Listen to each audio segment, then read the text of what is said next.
ခုကြောင့်မိတ်ဆွေတို့ကိုပြောပြပေးမှာဖြစ်ပါတယ်ဒီ skin care အကြောင်းလေးမပြောပြခင်ပေါ့နော်ကျမတို့ရအခုနောက်ပိုင်းဆိုရင်20ရာစုနောက်ပိုင်းဆိုရင်လူတော်တော်များများ Recording in progress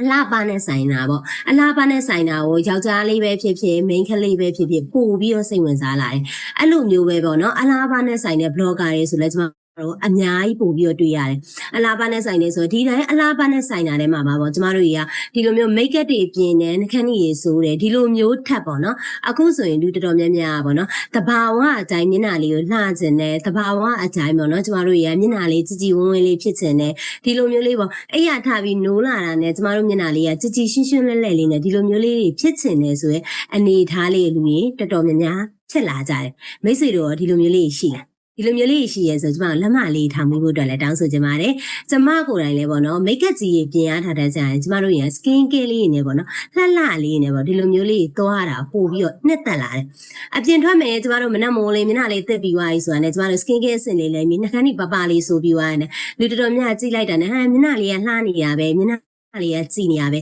ဒါလေးတွေကိုပို့ပြီးတော့နှစ်သက်လာကြတယ်ဒီလိုအချိန်ကစပြီးကျမတို့ရ skin care အဆင့်ဆင့်ရွေးချယ်ပြီးတော့သုံးလာကြတယ်ဒီ skin care အစစ်စစ်ရွေးချယ်ပြီးသုံးတဲ့နေရာမှာပေါ့မိတ်ဆွေတို့အနေနဲ့တကယ်ရောကိုယ့်အတွက်ပေါ့နော်အကျိုးရှိနေတဲ့ skin care တွေကိုကိုကသုံးပြနေတာလားဒါမှမဟုတ်ကိုကသုံးတော့သုံးတယ်ငွေကဏ္ဍတစ်ခုတော့ကုန်သွားရေပေါ့ဒါပေမဲ့ဒီ skin care ကကိုယ့်အတွက်အကျိုးကိုကကောင်းလားမကောင်းလားဆိုကိုတိတ်ချာချာဝေခွဲလို့မရဘူးပေါ့ဒီလိုမျိုးကိုသုံးမိခဲ့တယ်ဆိုရင်ကိုကငွေကုန်သွားမယ်အချိန်ကုန်သွားမယ်ကိုယ့်အတွက်ကရလက်လည်းမထွက်လာဘူးနောက်တစ်ခုကကြတော့ကိုယ့်အတွက်ပေါ့အဓိကကျမတို့ဆိုရင်ကျမဆိုရင်ပေါ့နော်မျက်နှာအသားရည်ဆိုတော့တောင်ပေါ့နော် sensitive skin တမားမဟုတ်ပေမဲ့တော်တော် view site တဲ့ထဲမှာပါတယ်။ဘာကြောင့်လဲဆိုရင်မျက်နှာအသားရည်ကြာကျမတို့ရတစ်ခုခုဖြစ်သွားပြီဆိုရင်ပေါ့ကျမတို့ရပြင်ကုရတာလည်းခက်တယ်။နောက်တစ်ခုကကြာကျမတို့ရအခုဝက်ချက်နေဖြစ်သွားပြီကျမတို့ live ဆွားမိရဆိုလဲကျမတို့အတွက်ပေါ့နော်။ဆေးတွေတုံးရတဲ့အခါမှာကျမတို့အရန် view site ရတာတဲ့အတွက်ပေါ့ကျမတို့ရတကယ်ပထမဦးဆုံးကျမတို့ဒီလုပ်ငန်းမှာဆိုလဲကျမတို့ရပေါ့နော်ပထမဦးဆုံးကကျမတို့ first impression ဖြစ်တဲ့အတွက်ကျမတို့ရမျက်နှာကိုတော့ပို့ပြီးတော့ view site တင်တယ်ဒါဆိုရင် main ကလေးပဲလားတော့မဟုတ်ပါဘူးမိတ်ဆွေယောက်ျားလေးရော main ကလေးရောကျမတို့ရဲ့ကိုယ်ပိုင်မကိုယ့်ရဲ့အသားရဲ့အလှပလေးတွေကိုပို့ပြီးတော့ view site မြင်ရင်ကျမတို့အတွက်ပို့ပြီးတော့ထိရအောင်နေပေါ့နော်ကျမတို့အသားရဲ့ view site တဲ့နေရာမှာကျမတို့အတွက်ပို့ပြီးတော့ကောင်းမှမှာဖြစ်ပါတယ်ဒါဆိုရင်ကျမဒီနေ့မိတ်ဆွေတို့ပြောပြပေးမယ်ပေါ့ဒီ brightening cream အကြောင်းလေးနဲ့ဒီ sun cream အကြောင်းလေးကိုဆက်လိုက်မှာဖြစ်တဲ့အတွက်မိတ်ဆွေတို့ကျမ set cream လေး share လိုက်ပါမယ် set cream လေး share တဲ့နေရာမိတ်ဆွေတို့ကကျမကိုအဆင်ပြေရဆိုရင်အသေးလေးတွေပြီးဖို့အတွက်လည်းကျမတောင်းဆိုချင်ပါတယ်။ screen လေးကိုမိတ်ဆွေတို့အနေနဲ့မြင်ရတယ် screen လေးကြည့်ရတယ်ရှင်းရှင်းလင်းလင်းရှိရဆိုတော့ကျမကိုအသေးလေးပြီးဖို့အတွက်လည်းတောင်းဆိုချင်ပါတယ်။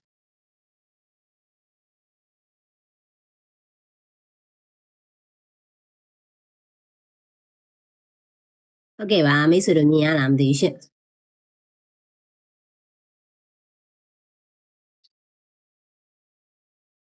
ကျေးဇူးတင်ပါတယ်။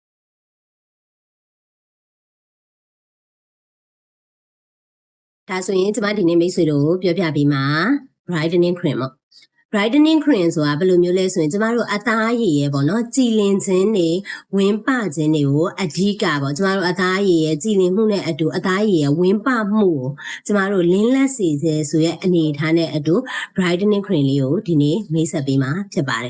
်ဒါဆိုရင်ကျမတို့ကြီးက brightening cream အကြောင်းမပြောပြခင်ပေါ့ကျမတို့ခုနကလည်းဈေးကွက်မှာပြောခဲ့တယ်20ရာစုနောက်ပိုင်းမှာကျမတို့ရဲ့အလားကုန်ဈေးကွက်တွေကတဖြည်းဖြည်းနဲ့ပိုပြီးတော့တိုးတက်လာတယ်အလားကုန်ဈေးကွက်တွေကအရင်တော့ဆိုရင်ကျမတို့ရအရင်တော့ပေါ့နော်20ရာစုအောက်ပိုင်းတော့ဆိုရင်ကျမတို့ရအလားကုန်ဈေးကွက်နဲ့ရှင်လိုက်မယ်ဆိုရင်အခုအလားကုန်ဈေးကွက်ကတစ်နှစ်ပို့ပြီးတော့တိုးတက်လာတာကိုမိတ်ဆွေတို့ပုံမြင်ရလိမ့်မယ်ဘယ်လိုအလားကုန်လေးပဲဖြစ်ဖြစ်ပေါ့ကျမတို့ဒီ cosmetic ဘိုင်းမှာဆိုရင်တဖြည်းဖြည်းနဲ့ skin care ဘိုင်းအဆင့်ရအစပေါ့ဒီအလားကုန်ဘိုင်းတွေကတဖြည်းဖြည်းနဲ့ပေါ့နော်ထိုးဖောက်လာတဲ့နေရာတစ်ခုအထိကိုဝင်လာတာဖြစ်ပါတယ်ဒီထဲမှာပေါ့နော်အလားကုန်စင်ဒီလိုမျိုးဝင်တဲ့ထဲမှာပေါ့ထိုင်းနိုင်ငံကပေါ့ထိုင်းနိုင်ငံကကြတော့ကျမတို့ဒီအာဆီယံမှာဆိုရင်အလားကုန်တင်ပို့မှုနေရာမှာနံပါတ်2အဆင့်ထိရှိတယ်ကမ္ဘာအဆင့်နဲ့သူကစီလိုက်မယ်ဆိုရင်တော့နံပါတ်2အာဆီယံနိုင်ငံတွေထဲမှာဆိုရင်အဆင့်2ထိတင်ထားတယ်အစင်းနှစ်တင်ပြီးသွားတဲ့အပြင်ပေါ့ထိုင်းနိုင်ငံမှာဆိုရင်သူကထိုင်းနိုင်ငံကပေါ့နော် FTA နဲ့အတူတူမိတ်ဖက်နိုင်ငံတွေပေါ့မိတ်ဖက်နိုင်ငံတွေဒီမှာဆိုရင်အာဆီယံဈေးကွက်တွေမှာဆိုအာဆီယံဈေးကွက်တွေအပါအဝင်ပေါ့ဂျပန်တွေဩစတြေးလျတွေဟောင်ကောင်တွေတရုတ်တွေထိအောင်မှာပေါ့ဒီထိုင်းနိုင်ငံကဒီ cosmetic ပစ္စည်းတွေနဲ့အတူတူဒီအလားပါနဲ့ဆိုင်တဲ့ပစ္စည်းတွေကအကုန်လုံးကဒီထိုင်းနိုင်ငံမှတ်ချက်အနေနဲ့ကျမတို့အတွက်ပေါ့နော်တကယ်ဟိုမှာအစင်းနဲ့အနေနဲ့ရောက်ရှိထားတာဖြစ်တဲ့အတွက် နံပါတ်1ပြောချင်တာကျမတို့စီမှာထုတ်လုပ်လိုက်တဲ့ဒီထိုင်းနိုင်ငံထုတ်လုပ်လိုက်တဲ့ဒီ FDA လည်းရရှိထားတဲ့ဒီ make up ဒီ skin care အဆင့်တွေကမိတ်ဆွေတို့အတွက်တကယ်ကိုသုံးမယ်ဆိုရင်နံပါတ်1အနေရကင်းနဲ့ကိုယ့်အတွက်တကယ်ကိုမှအကျိုးရှိကိုယ့်အတွက်ပေါ့နော်တကယ်ကိုအကျိုးရှိရထက်ပေါ့တကယ်ကိုကိုယ့်အတွက်ပေါ့ထိရောက်လေးရှိစေတဲ့အလားပါနဲ့ပစ္စည်းဆိုင်ရာဖြစ်ပါတယ်ဒီထဲမှာကျမတို့ဒီ SCN ကြတော့ထိုင်းကထုတ်တဲ့ပစ္စည်းတွေထဲမှာ SCN ထုတ်တဲ့ပစ္စည်းတွေကဘာကွာဝါလဲဆိုရင်ကျမတို့ရဲ့စိတ်ရောင်ဝင်ကိုယ်တိုင်ထုတ်လုပ်ဖြန့်ချီတာဖြစ်တဲ့အတွက်မိတ်ဆွေတို့အနေနဲ့ဒီပေါ်မှာပေါ့ကိုကစိတ်ချယုံကြည်စွာကိုကသုံးဆွဲလို့ရတာဖြစ်ပါတယ်ဒါဆိုရင်ကျမတို့ cosmetic တွေထဲမှာဒီထိုင်းနိုင်ငံမှာဆိုရင်ကျမတို့ပေါ့နော်ဘယ် cosmetic တွေကတကယ်ဟိုမှာဈေးကွက်မှာပို့ပြီးတော့ပေါ့နော်ခစ်စားနေလဲ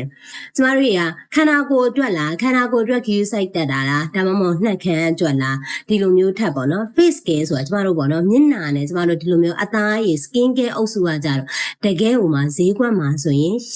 82%လောက်အထိကိုပေါက်နေတာဖြစ်ပါတယ်ဒီ SCM မှာဆိုရင်ကျမတို့ထဲမှာဆိုရင် Asmoni ပေါ့နော်ဒီ Asmoni ရဆိုရင်ကျမတို့ပေါ့နော်ဒီအုပ်စုကအုပ်စုတခြားအုပ်စုတွေမှာတစ်ခုအပါဝင်မှာဆိုရင်ဒီ face care ကကြတော့ကျမတို့မျက်နှာအတွက်ဒီအလှအပနဲ့ဆိုင်တဲ့ပစ္စည်းတွေထဲမှာဆိုရင်သူက82%လောက်အထိကိုဈေးကွက်တစ်ခုကိုသူကတွေ့ကျထားတာဖြစ်ပါတယ်ပြောချင်တာကတော့ကျမတို့အခုဆိုရင်ပေါ့ skin care တွေကကျမတို့ရဲ့ပတ်ဝန်းကျင်ကျမတို့ရဲ့ဈေးကွက်မှာပေါ့တကယ်ဟိုမှာနေရာတစ်ခုအနေနဲ့အခုချိန်မှာရှိဖြစ်ပါတယ်။ဒါဆိုရင်ဒါကတော့ကျမတို့ဈေးကွက်အနေထားပေါ့။ဈေးကွက်အနေထားကျမတို့ skin care ကိုဖောက်ဖို့ဈေးကွက်အနေထားကိုမိတ်ဆွေတို့အနေနဲ့သိခွင့်ရခဲ့ပြီဆိုရင်ကျမတို့ကအရေးပြားနဲ့ပတ်သက်ပြီးတော့ပေါ့အရေးပြားနဲ့ပတ်သက်ပြီးတော့နောက်တစ်ခုကကြတော့အသားရည်နဲ့ပေါ့အသားရည်ကျမတို့တွေကစပြီးတော့ပေါ့နော်မျက်နှာအကြောင်းကြီးပြောမယ်ကျမတို့ပေါ့နော်ဒီလိုမျိုး brightening cream အကြောင်းပြောမယ်ဒီလိုမျိုး skin care အဆက်အကြောင်းပြောမယ်ဆိုရင်ကျမတို့မျက်နှာမှာအဖြစ်များနေတဲ့ပြဿနာတွေကိုလည်းမိတ်ဆွေတို့ကိုယ်တိုင်သိထားဖို့လိုအပ်ပါတယ်ဒါဟာဘာလဲဆိုရင်တော့မျက်နှာမှာကျမတို့အမြဲတမ်းဖြစ်တတ်တဲ့အရာမွေးချောက်တဲ့အသားကြီးတချို့မိတ်ဆွေတို့ဒီမှာဆိုရင်မိတ်ဆွေတို့မြင်မယ်ဆိုရင်မွေးချောက်တယ်အသားရည်ကဖြူတာမျိုးလည်းမဟုတ်ဘူးတချို့ကကြတော့အမဲ6တယ်ဆိုတာနဲ့အသားမဲတဲ့သူတိုင်းလည်းမဟုတ်ဘူးအသားညိုတဲ့သူတိုင်းလည်းမဟုတ်ဘူးတချို့ဖြူပြီးတော့အသားရည်တွေ6နေတာနောက်တစ်ခုအသားရည်6ပါများပြီဆိုရင်အဲ့ဒီအသားရည်ကညိုညင်းနဲ့ဖြစ်ပြီးတော့တင်းတိတ်တွေအမဲဆက်တွေဒါမျိုးတွေရှိနေတဲ့အသားရည်တွေဖြစ်ပါတယ်ဒါဟာလည်းအရေးပြားပြဿနာတွေထဲမှာတစ်ခုအပါဝင်ဖြစ်ပါတယ်ဒုတိယကတော့အရေးပြားတွေညော့ရဲတာအရေးပြားညော့ရဲတယ်ဆိုတာကျမတို့ပေါ့နော်အခုလိုမျိုးကအသက်ကြီးလာလို့အရေးပြားရွရွရဲတယ်ဆိုတာထက်ပေါ့ကျမတို့ကအသက်30ဝန်းကျင်လောက်ရောက်နေရတာမှာကျမတို့ရဲ့အရေးပြားတွေကရွရွဲတာတွေအသားရည်တွေကပေါ့နော်ကျမတို့ဒီလိုမျက်လုံးထောင်လေးတွေမှာဆိုရင်အရေးပြားလေးတွေတွန့်တာတွေပြီးတော့ make up တွေလိမ့်လာတဲ့အခါကျရင်အရေးပြားရွတွဲမှုဖြစ်တာတွေဒီလိုမျိုးတွေကလည်းကျမတို့မျက်နှာအသားရည်နဲ့ဆိုင်တဲ့ပြဿနာတွေထဲမှာတစ်ခုပါဝင်ဖြစ်ပါတယ်တတိယကတော့ desktop ဖြစ်ပါတယ် desktop ပေါ့နော် desktop ဆိုတာဘယ်လိုမျိုးလဲဆိုရင်မျက်နှာပေါ်မှာရှိနေတယ်ကျမတို့မမြင်နိုင်အမဲဆက်ကလေးတွေတချို့မျက်နှာလေးဆိုရင်မိတ်ဆွေတို့မြင်ဘူးလိမ့်မယ်ကြည်လေးတွေတော့ဖြစ်နေတယ်ဒါပေမဲ့မျက်နှာကိုကြည့်လိုက်တော့ရှင်းနေတယ်လို့ပဲဝက်ချက်နေပါရောမရှိဘူးဒါပေမဲ့အတွင်းကြကြည့်မယ်ဆိုရင်ကျမတို့မမြင်နိုင်တဲ့အမဲဆက်ပြဿနာလေးတွေသူတို့မှခံစားနေရတာရှိတယ်နံပါတ်4ကကြတော့ကျမတို့ရေဓာတ်ခန်းချောက်တဲ့အတိုင်းရေဓာတ်ခန်းချောက်တဲ့အသားရည်ဆိုတာဘယ်လိုမျိုးလဲဆိုရင်ကျမတို့တင်းလေးဖြစ်နေတာမိတ်ဆွေတို့စောင်းရင်းဘက်တွေဆိုရင်ကိုယ့်ရဲ့အသားရည်လေးတွေဖြစ်တည်မှုလေးပေါ့အဲ့လိုအသားရည်ကဘယ်လိုမျိုးလဲဆိုရင်သူကထိခိုက်လွယ်တယ်အသားရည်ကတင်းနေတာဖြစ်တဲ့အတွက်ကျမတို့ပေါ့နော်စစ်စင်းလေးတွေပွန်းပက်ရလွယ်တယ်နောက်တစ်ခုကကြတော့အဆူတက်မရှိရဲ့အတွက်ပေါ့နော်အသားရည်ရဲ့6တွေ့ခြင်းတဲ့အတူအသားရည်မှာနီရတယ်နောက်တစ်ခုကကြတော့အဲ့ဒီအရန်6သွားပြီဆိုရင်ပေါ့နော်အသားရည်ကအရန်ရားလာတာရှိတယ်ကျမတို့စောင်းရင်းပတ်ကြရင်ဖြစ်တတ်တယ်လို့မျိုးပဲအသားရည်6တွေ့လာပြီဆိုရားတာမျိုးပေါ့ဒီလိုမျိုးဟာတွေကဆိုလဲကျမတို့မျက်နှာရင်မဟုတ်ဘူးကျမတို့အရေပြားမှာစိုင်းတဲ့အရေပြားပြဿနာဖြစ်ပါတယ်နောက်တစ်ခုကတော့အရေပြားတွန့်အရေးပြားတွန့်တာတွေကကြတော့ဘယ်လိုနေရာတွေမှာတော်တော်များများဖြစ်တတ်လဲဆိုရင်မျက်လုံးရဲ့နှာဖူးရဲ့မျက်နှာရဲ့ပေါ့နော်ဒီနားဝန်းကျင်မှာဆိုရင်အရေးပြားတွန့်နေဆိုရင်အဲ့ဒါတွေကိုပို့ပြီးတော့ဖြစ်ပေါ်စေတာဖြစ်ပါတယ်ဒီအရာတွေကလည်းမိတ်ဆွေတို့အရေးပြားနဲ့ဆိုင်တဲ့ယောဂါတွေဖြစ်ပါတယ်ဒါဆိုဒီထဲမှာပြောတယ်ဝက်ချန်တော့မရှိဘူးဒါပေမဲ့မျက်နှာရဲ့အယောင်ကဘာလို့တောက်ပမှုရှိရလဲတချို့ကကြတော့လေကျမတို့မျက်နှာရေးဆိုကျမတို့ကဝက်ချန်တော့တောင်မထွက်ဘူးဒါပေမဲ့ဝက်ချန်တော့မထွက်ဘူးဒါပေမဲ့မျက်နှာကိုမျက်နှာအရန်လဲလင်းထွက်မနေဘူးကိုမျက်နှာအရန်လဲဂလိုးမနေဘူးဆိုရင်သူ့ရဲ့အဓိကပြဿနာဟာလေတဲ့သူ့ရဲ့ပညာပြဿနာကျတော့ကျမတို့ရဲ့မျက်နှာအသားရည်မှာရှောင်းဝါပေါ့မျက်နှာအသားရည်အောက်ကနေထုတ်ပြီးတော့ကျမတို့ရဲ့ရှောင်းဝါဓာတ်ကလေးတွေလျော့နေရ ဒီလိုတက်ကလေးတွေရော့နေစေရဲ့အဓိကအကြောင်းရင်းတွေလည်းကျမတို့ပတ်ဝန်းကျင်မှာရှိပြီးပါတယ်။ဒါဆိုရင်ကျမတို့ပတ်ဝန်းကျင်မှာဒီလိုမျိုးအသားရည်ကိုညှဉ်းနှွမ်းစေတယ်။မျက်နှာမှာတော့ဝက်ချံတော့မရှိဘူး။ဒါပေမဲ့မျက်နှာကြည်ကြည်လင်လင်လေးမဖြစ်နေဘူး။မိတ်ကပ်လိမ့်လိုက်ပြီဆိုရင်ကျမတို့မျက်နှာမှာဝက်ချံမရှိဘူး။ဒါပေမဲ့မိတ်ကပ်လိမ့်လိုက်ပြီဆိုရင်မိတ်ကပ်နဲ့ကျမတို့မျက်နှာနဲ့တသားတည်းဖြစ်မနေဘူး။ဒီလိုမျိုးအကြောင်းအရာတွေကဘယ်လိုအကြောင်းရင်းတွေကြောင့်ကျမတို့မျက်နှာမှာဖြစ်စေတာလဲ။နံပါတ်1ကကျမတို့နေရောင်ခြည်ပေါ့။ UVA UVB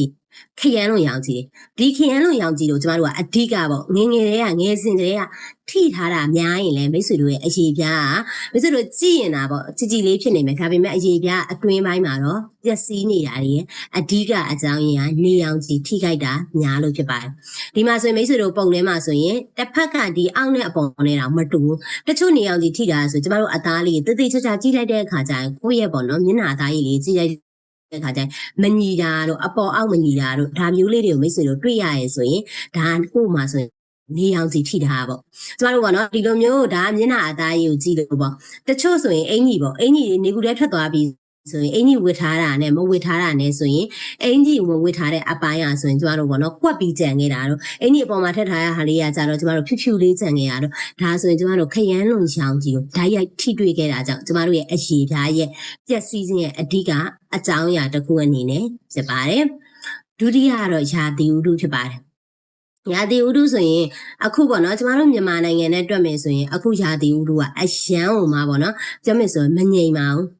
းမငြိမ်ပါဘူးအရာဒီဥတုကကြတော့ကျမတို့တွေကပေါ့နော်တချို့နေရာတွေမှာမိုးရမ်းကြီးရယ်တချို့နေရာတွေမှာအရန်အေးတယ်တချို့နေရာတွေကျရင်အရန်ပူတယ်ကျမတို့ပြီးရပေါ့နော်အညာလိုဒေသတွေဆိုရင်ကျမတို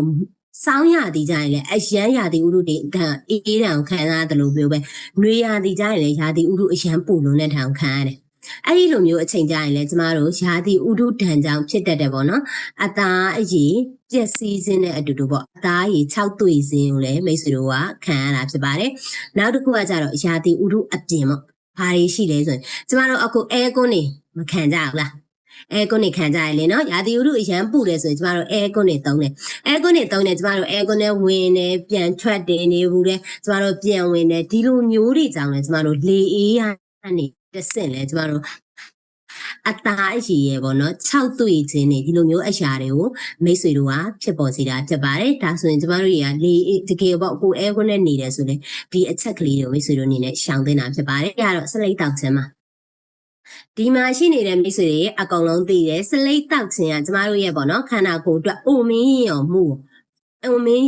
ကိုပေါ့နော်ဖြစ်စေတယ်ဒီလိုမျိုးပဲစလိတ်တောက်ခြင်းကြောင့်ပဲဖြစ်ပေါ်စေရလားဆိုရင်မဟုတ်ပါဘူးမိတ်ဆွေစလိတ်တောက်သူရဲ့ဘေးနားမှာနေခဲ့ရင်နေတာများရင်လေမိတ်ဆွေတို့ကအဲ့လိုမျိုးအိုမင်းရင်ရောမှုပို့ပြီးဖြစ်လွယ်တယ်လို့ပေါ့နော်ကျမတို့အသားရဲ့ညှဉ်းနှွမ်းခြင်းနေအသားရဲ့မွဲခြောက်ခြင်းနေနောက်တစ်ခုကကြတော့ဒီလိုမျိုးအဲ့ဒီရဲ့ secret အငွေတွေပေါ့ secret တွေတောက်လိုက်တဲ့အငွေတွေကိုပေါ့နော်ကိုကတောက်လိုက်တာ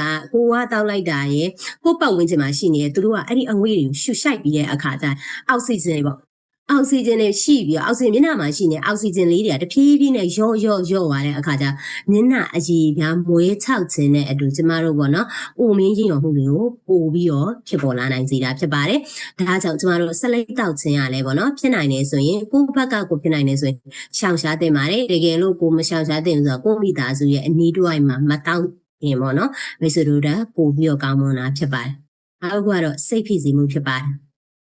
စိတ်ဖိစီးမှုထွက်တယ်ဆိုရင်ကျမတို့ပေါ့နော်ဒီ SOD တို့ကျမတို့ skin ပေါ့နော်ဒီကျမရေးဖြည့်ဆွတ်တက်စာရေးလေ့လာခဲ့တဲ့အခါမှာကျမတို့ခန္ဓာကိုယ်မှာ free radical တွေထွက်တယ်လို့မျိုးပဲစိတ်ဖိစီးမှုတွေများလာတယ်ဆိုရင်လည်းကျမတို့စီမှာ cortisol ဆိုတဲ့ဟော်မုန်းထွက်ပါတယ်ဒါကကြတော့သူကကြတော့ဘာကိုလှုပ်ဆောင်ပြီးလဲဆိုတော့သူကစီပန်းဆိုရထုတ်လုပ်မှုကိုသူကပေါ့နော်မြင့်တင်စေတယ်ဆိုတာဘယ်လိုမျိုးလဲဆိုရင်မျက်နှာမှာပေါ့ကျမတို့ကိုပေါ့နော်ဒီဝက်ချန်နေတင်းတိတ်တွေပို့ပြီးတော့ထင်းလာစေတဲ့ချောင်းကြီးကိုသူကထုတ်လုပ်ပေးတဲ့နေရာမှာလှုပ်ဆောင်ပေးတဲ့အတွက်မျက်နှာရဲ့ဝက်ချန်နေနောက်တစ်ခုကကြတော့အသားရည်ရဲ့မွေးခြောက်ခြင်းတွေကိုသူကအဓိကဖြစ်ပေါ်စေတာဖြစ်ပါတယ် ဒါကြောင့်ကျမတို့တွေကစိတ်ဖိစီးမှုများတယ်ဆိုရင်လူကြီးကပြောတယ်စိတ်ဖိစီးမှုများရင်စပင်းဘူးတွေထက်တယ်စိတ်ဖိစီးမှုများလာတယ်ဆိုရင်ကျမတို့တွေကခန္ဓာကိုယ်မှာဖြစ်ပေါ်လာတဲ့အရာတွေကစိုးကျိုးတွေများပါတယ်ဒါကြောင့်မို့လို့ကျမတို့တွေကတော်တော်များစိတ်ဖိစီးမှုမထားနဲ့အေးရေးဝဝအိတ်ဒီလိုမျိုးလေးတွေအေးရေးဝဝအိတ်တယ်စိတ်ဖိစီးမှုလေးတွေရော့တယ်ဆိုရင်တော့မိတ်ဆွေတို့ဒီအသားရည်မွေးချောက်ခြင်းတို့နဲ့အတူပေါ့ဖြစ်လာစေတဲ့ယောဂတွေကိုလည်းရောကြစေတာဖြစ်ပါတယ်နောက်တစ်ခုကတော့ရေတောက်နေခြင်းဖြစ်ပါတယ်ရေတောက်နေခြင်းကတော့ကျမတို့ပေါ့နော်အသားရည်မှာမဟုတ်ပါဘူးမိတ်ဆွေကျမတို့ခန္ဓာကိုယ်ရဲ့ပေါ့နော်ဇီဝကာမဖြစ်စဉ်တွေအကုန်လုံးကိုသူကရော့တွဲစေပါတယ်ရော့နေစေတယ်။ဘာကြောင့်လဲဆိုရေတောက်တာရော့သွားပြီဆိုရင်ပထမအဆုံးကျမတို့ဘာဖြစ်လဲဆိုရင်ဝမ်းစနစ်နဲ့အတူတူပေါ့ဝမ်းသွားတာတွေခက်ခဲလာတယ်။ဝမ်းသွားတာတွေခက်ခဲလာတယ်ဝမ်းတွေချုပ်လာတယ်ဝမ်းတွေချုပ်လာတော့ဘာဖြစ်လဲကျမတို့အသားရည်တွေခြောက်လာတယ်။အသားရည်တွေခြောက်လာတော့ဘာဖြစ်လဲမျက်နှာမှာဝက်ချံတွေထွက်လာတယ်။ဒါကြောင့်ကျမတို့ရေတောက်နေခြင်းကလည်းကျမတို့အတွက်ပေါ့နော်ခန္ဓာကိုယ်ရဲ့ဇီဝကာမဖောက်လွှဲမှုနဲ့အတူအသားရည်ရဲ့ပျက်စီးဆုံးရှုံးမှုကိုပို့ပြီးတော့သူကဖြစ်ပေါ်စေတာဖြစ်ပါတယ်ဒါကြောင့်ကျမတို့ရေကိုတစ်နေ့ပေါ့ပုံမှန်3လီတာလောက်တောက်မယ်ဆိုရင်တော့မိတ်ဆွေတို့ရဲ့အသားရည်နဲ့အတူမိတ်ဆွေတို့ရဲ့ခန္ဓာကိုယ်မှာရှိနေတယ်ပေါ့နော်ဒီခန္ဓာကိုယ်ရဲ့ဇီဝကာမဖြစ်စဉ်တွေကိုလည်းမိတ်ဆွေတို့တဖြည်းဖြည်းနဲ့လှောင်ဆောင်နိုင်မှာဖြစ်ပါတယ်နောက်တစ်ခုကတော့အိုမင်းရင်ဟော်မှုပေါ့ညံ့တာအိုမင်းရောင်မှုမြင်နေအသက်အရွယ်ကြောင့်အိုမင်းလာတယ်အသက်အရွယ်တစ်ခုရောက်လာတဲ့အခါကျရင်ကျမတို့တွေကအိုမင်းရော်တာတော့ဟုတ်ပေမဲ့ကျမတို့ကအရွယ်မတိုင်ခင်ပေါ့တချို့ဆိုရင်အခုအချိန်မှာပေါ့နော်အသက်50ကျော်အထိအရန်ကိုနုဖက်နေတဲ့သူတွေလည်းရှိတယ်ဒီလိုမျိုးတွေအသက်အရွယ်တွေအိုမင်းလာတယ်အသက်အရွယ်တွေပေါ့နော်အသက်အရွယ်အိုမင်းလာကြောင်မဟုတ်ဘဲနဲ့ပေါ့နော်လူတွေကအိုမင်းလာတယ်ဆိုတာအားချောင်းလဲဆိုရင်ကျမတို့မျက်နှာမှာရှိနေတဲ့ဆဲတွေရဲ့ဆဲသိမှုတွေကပိုပြီးတော့များလာလို့ဖြစ်ပါတယ်ဆဲသိတွေများလာတာနဲ့အမျှမျက်နှာကတင်းရင်မှုမရှိတော့ဘူးတဖြည်းဖြည်းနဲ့ယော့နေလာမယ်တဖြည်းဖြည်းနဲ့ညှဉ်းနှွမ်းလာတာတွေဒါမျိုးတွေကိုပိုပြီးတော့ဖြစ်လာနိုင်တာဖြစ်ပါတယ်ဒါကြောင့်အသက်အရွယ်အိုမင်းရောမှုကလည်းကျမတို့ရဲ့ပေါ့နော်ဒီလိုမျိုးမျက်နှာကိုပေါ့နော်အရန်ဟိုမှာဆိုးဝါးစွာထိခိုက်လာတဲ့ပြဿနာတွေထဲမှာတစ်ခုပါဝင်ဖြစ်ပါတယ်နောက်တစ်ခုကနောက်ဆုံးကတော့ကျမတို့ free radical ဖြစ်ပါတယ်free radical ကမိတ်ဆွေတို့ခန္ဓာကိုယ်မှာရှိနေတယ်ပေါ့နော်ကျမတို့ရဲ့ဒီဇီဝဖြစ်စဉ်မှာဖြစ်ပေါ်လာတဲ့အရာတွေစိတ်ဖိစီးမှုတွေကြောင့်လည်းကျမတို့အတွက်ပေါ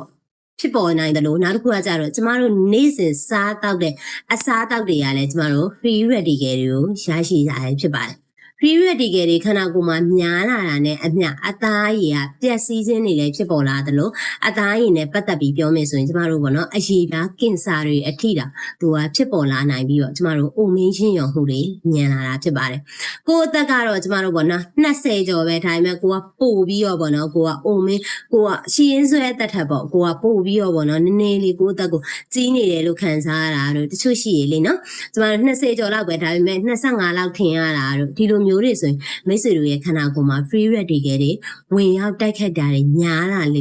ဒီလိုမျိုးဆဲတွေကတဖြည်းဖြည်းနဲ့ပျက်စီးရတယ်များလာဖြစ်တဲ့အတွက်ကျမတို့အိုမင်းချင်းရော်မှုနဲ့အတူခန္ဓာကိုယ်ရဲ့ဆဲတစ်ခုချင်းစီကိုသူကဖြည့်ဆည်းနိုင်တာဖြစ်ပါတယ်ဒါကြောင့်ကျမတို့ခန္ဓာကိုယ်မှာ free radical တွေနည်းဖို့ဆိုရင်ကျမတို့ရစိတ်ဖိစီးမှုတွေရောအောင်နေမယ်အောက်ကကြတော့အစားအသောက်တွေကျမတို့ကျန်းမာရေးနဲ့ညီညွတ်တဲ့အစားအသောက်တွေစားဖို့လို့တို့ကျမတို့ရေတောက်တဲ့အခါကျရင်လည်းကျမရဲ့ကျန်းမာရေးနဲ့ညီညွတ်တဲ့ရေတွေကိုရွေးချယ်ပြီးတောက်ခွင့်ရမယ်ဆိုရင်မိတ်ဆွေတို့က free radical တွေကို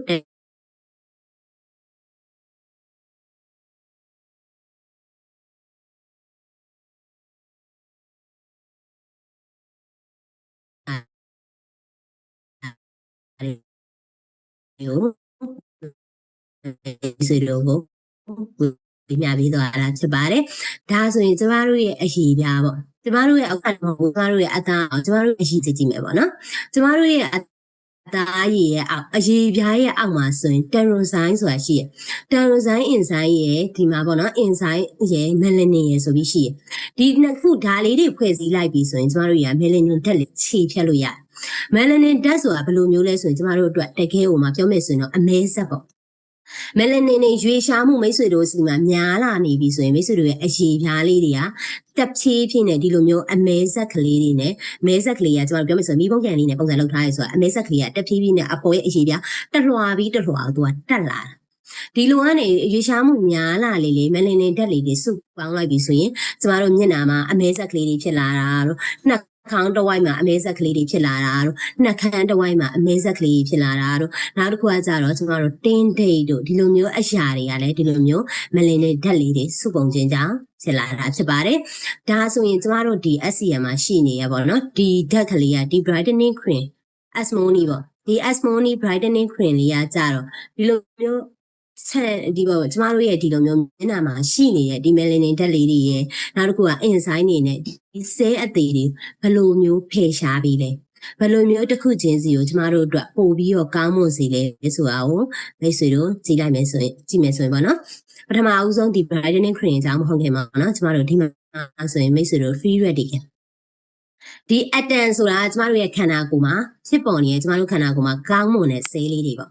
ကောင်းမွန်တဲ့ဆေးလေးတွေဒီ free radical ရဲ့ကြတော့ကျမတို့ခန္ဓာကိုယ်မှာမကောင်းမွန်တဲ့ဆေးလေးတွေဒီ atom လေးဆေးလေးတွေကရေတွက်ရင်ရေတွက်နေဒီလိုမျိုးသွားလာနေတဲ့တစ်လုံးလောက်လျော့သွားပြီဆိုရင်သူကဘယ်ရသွားယူလဲဆိုရင်ကျမတို့ခန္ဓာကိုယ်တိုက်ခိုက်လာတဲ့ free radical လေးစီကနေသွားယူတယ်ဒီလိုမျိုး free radical လေးတွေစီကမိတ်ဆွေတို့ကမယူစေချင်ဘူး free radical တွေကတစ်လုံးယူတယ်နှလုံးယူတယ်ယူပါများလာရင်ဘာဖြစ်လဲဆိုကျမတို့ခုနကအသားရည်နဲ့ကြည့်မယ်ဆိုရင်အသားရည်တွေပျက်စီးလာဒါဆိုရင်မယူစေချင်ဘူးဆိုရင်ကျမတို့ရဲ့အသားရည်ကိုကျမတို့က antioxidant ဖြစ်အောင်လုပ်ထားဖို့လိုတယ်ကျမတို့အသားရည်က free radical ဝင်ရောက်ဖို့အတွက်ဝင်ရောက်လို့နီးလန်းမရှိအောင်လုပ်ထားဖို့လိုအပ်တယ်အဲ့လိုလုပ်ထားတဲ့အခါကျရင်ကျမတို့ရဲ့အသားရည် cell လေးတွေကတဖြည်းဖြည်းနဲ့ညီညာခြင်းတွေဖြစ်လာပြီးတော့ကျမတို့ free radical တွေဝင်ရောက်မှုကိုတဖြည်းဖြည်းနဲ့လျှော့ချနိုင်မှာဖြစ်ပါတယ်ဒါကတော့ကျမတို့ပေါ့နော်ဒီခန္ဓာကိုယ်မှာရှိနေတဲ့ cell လေးတွေရဲ့ cell လေးတွေကနေတက်စစ် cell တွေရဲ့ပျက်စီးခြင်းအကြောင်းအရာလေးတွေဖြစ်ပါတယ်ဒါဆိုရင်ကျမတို့တွေကပေါ့နော်ဒီ brightening cream ရောကျမတို့ရဲ့အသားရည်ကိုတကယ်ပဲပေါ့ဒီ cell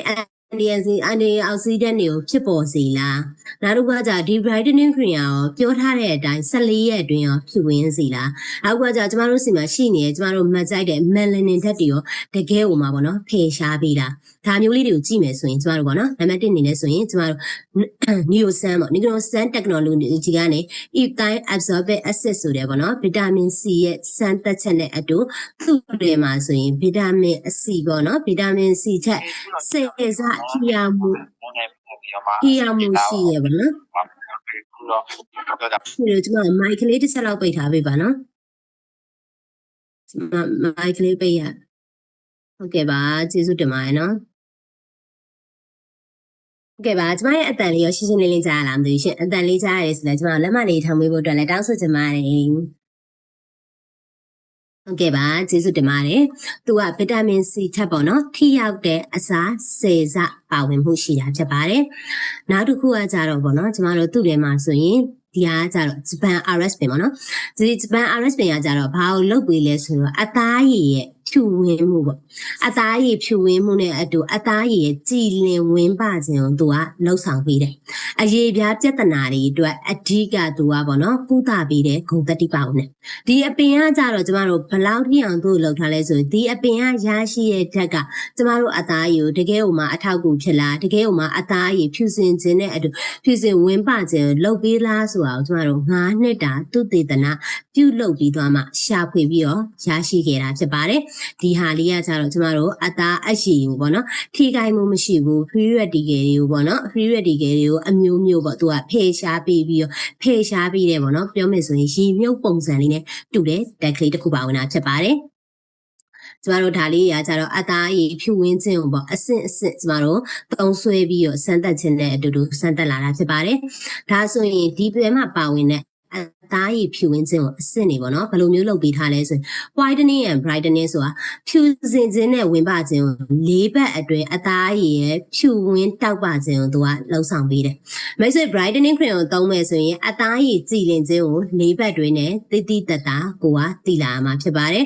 နောက်တစ်ခုကကြတော့အသားရည်ရဲ့အတွင်းပိုင်းပေါ့ကျမတို့အခုအပေါ်ရံမဟုတ်ဘူးအသားရည်ရဲ့ကျမတို့အတွင်းပိုင်းအထိနက်ရှိုင်းတဲ့အရေးအကြောင်းလျှော့ကျစေရပေါ့နော် grow တွေကိုပို့ပြီးတော့သူကတိမ်စေတယ်ပို့ပြီးတော့တိမ်စေတယ်ပြီးတဲ့အခါကျတော့နေအောင်တန်းကိုခံနိုင်ရည်ရှိပြီးတော့အသားရည်ကိုပြန်လဲအဆူတက်ဖြည့်ပေးပါတယ်နေလောင်တန်းဆိုတာဘယ်လိုမျိုးလဲဆိုရင်ကျမတို့ရာပေါ့နော်ဒီအချိန်မှာပေါ့နေအောင်ကြီးနဲ့ပတ်သက်ပြီးတော့ကျမတို့သိခဲ့တယ်ဆန်ခရင်နေနေအောင်ကြီးကားတွေကျမတို့လိန်ခဲ့တယ်ဆိုရင်ကျမတို့ရာ20ကျော်မှလိန်ခဲ့ဘူးတာရှိမယ်30ကျော်နဲ့လိန်ခဲ့ဘူးတာရှိမယ်ငယ်ရွယ်ချိန်မှာ ကျမတို့ထိခိုက်ခဲ့တဲ့နေအောင်စီကြောင့်ထိခိုက်ခဲ့ပြီးအသားရည်ပျက်စီးခြင်းကြောင့်ဖြစ်ပေါ်လာတဲ့အရာတွေကိုသူကပြန်လည်ပြီးတော့အဆုတ်ဓာတ်ကိုသူကပြေပြေဝဝပြန်ပြီးနိုင်တာဖြစ်ပါတယ်။နောက်တစ်ခုကကြတော့အသားရည်မွေးချောက်ခြင်းနဲ့အတူအရေးအကြောင်းကိုဖြစ်စေတယ်ပေါ့နော်။ glycogen နဲ့ကာဗ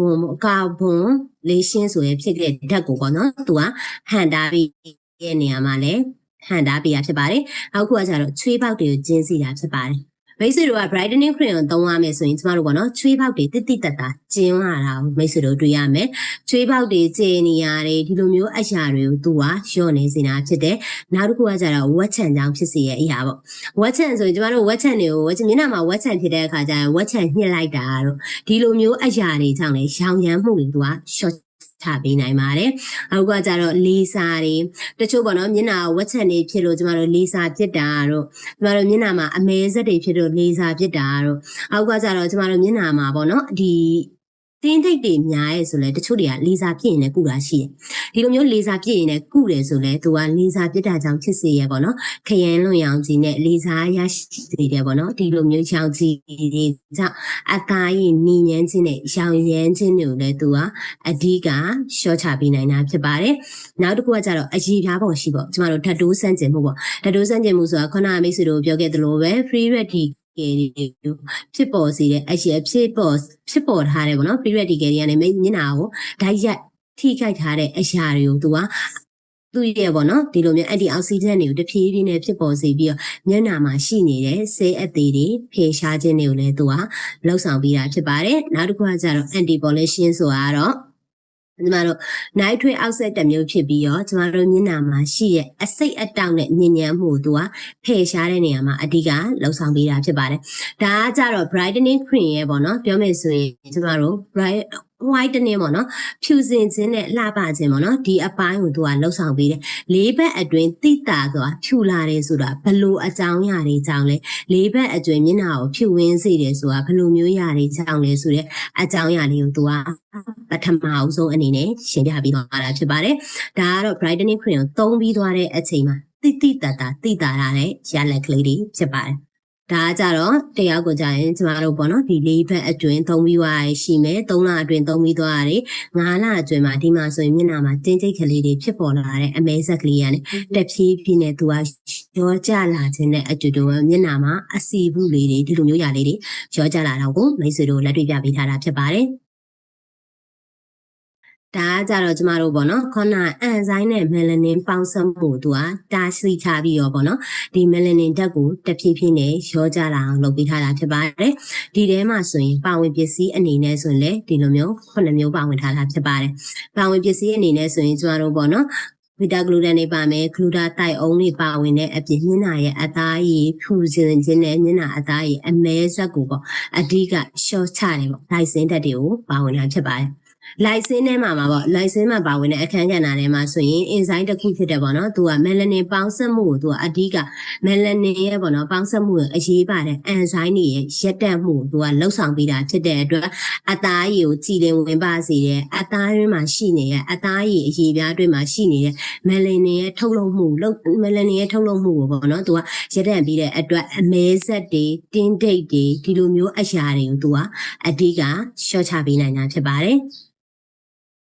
ဒါကတော့အသားရည်ရဲ့မလနေနဲ့ပေါ့နော်ဒီလိုမျိုးရွေးလာမှုတွေကိုသားရှိတဲ့အခါကျတော့အသားရည်နဲ့ပတ်သက်ပြီးတော့ brightening တွေသုံးရတဲ့အခါမှာအသားရည်ရဲ့တုံ့ပြန်မှုမရှိခြင်းတွေကိုသူကပြထားပေးတာဖြစ်ပါတယ်နောက်တစ်ခုကကျတော့မျက်နှာရဲ့ရောင်ချယ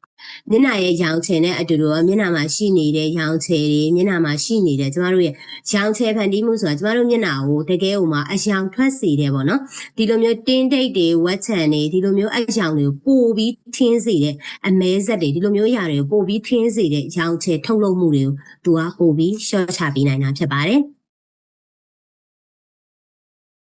ဒါကတော့အရေးပြားအတွင်းမှာရှိနေတဲ့ဆဲသီတွေကိုတဖြည်းဖြည်းနဲ့သူကဖယ်ရှားပေးတာဖြစ်ပါတယ်။ဘယ်ဓာတ်တွေကနေဖယ်ရှားပေးလဲဆိုရင်သူကနှင်းစီနဲ့ပြားရည်နဲ့အချင်ဖောက်ထားတဲ့ဓာတ်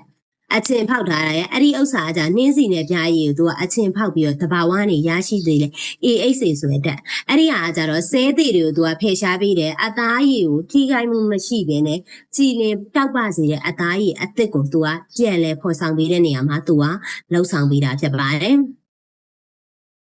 အားတစ်ခုကတော့သူ့ထဲမှာပါဝင်တဲ့နောက်တစ်ခုကကြတော့မော်လီကျူးပေါ့နော်မော်လီကျူးအသေးအစားတွေထဲမှာ HYA တိုက်ဆိုတာကြတော့သူကကြတော့ moisturizing technology ဆိုတာကျမတို့အသားရည်ရဲ့အဆိုဓာတ်ဖြည့်ပြီးတဲ့နေရာမှာအမျိုးအစား၈မျိုးထဲမှာသူကအရေပြားရဲ့အသားရည်အတွင်းပိုင်းနဲ့အထိစိတ်ဝင်နိုင်တယ်နောက်တစ်ခုကအသားရည်ကိုအဆိုဓာတ်ကိုသူကပြည့်ပြည့်ဝဝပေးနိုင်တာဖြစ်ပါတယ်ဒါကြောင့်ကျမတို့ကြီးကပေါ့နော်တကယ်လို့အရန်ကိုပူပြင်းတဲ့နေရာမှာသုံးမယ်ဆိုလဲအဆင်ပြေတယ်အေးတဲ့နေရာမှာဆိုရင်သုံးမယ်ဆိုလဲအသားရည်ရဲ့ခြောက်သွေးမှုဒဏ်တွေအသားရည်ရာသီဥတုကြောင့်ဖြစ်ပေါ်စေတဲ့အသားရည်ပျက်စီးမှုဒဏ်တွေကိုသူကခံနိုင်ရရှိစေတာဖြစ်ပါတယ်ပင်လယ်ရေအောက်ကရရှိရပေါ့နော်အညိုရောင်ပင်လယ်ရေမှာပါဝင်တယ်အဲ့ဒါကကြတော့ဘာကိုလှုပ်ဆောင်ပေးလဲဆိုတော့သူကကြတော့ရေဓာတ်ကိုလည်းထိန်းပေးတယ်နောက်တစ်ခုကကြတော့ပေါ့နော်ကျမတို့မျက်နှာမှာရှိနေတဲ့အဆူဓာတ်နဲ့အတူပေါ့ဒီလိုမျိုးအရေပြားကိုသူကအရေပြားအတွင်းပိုင်းနဲ့အထိသူကကောင်းစွာထုတ်လုပ်တဲ့ဓာတ်မျိုးကိုသူကထုတ်လုပ်ပေးနိုင်တာဖြစ်ပါတယ်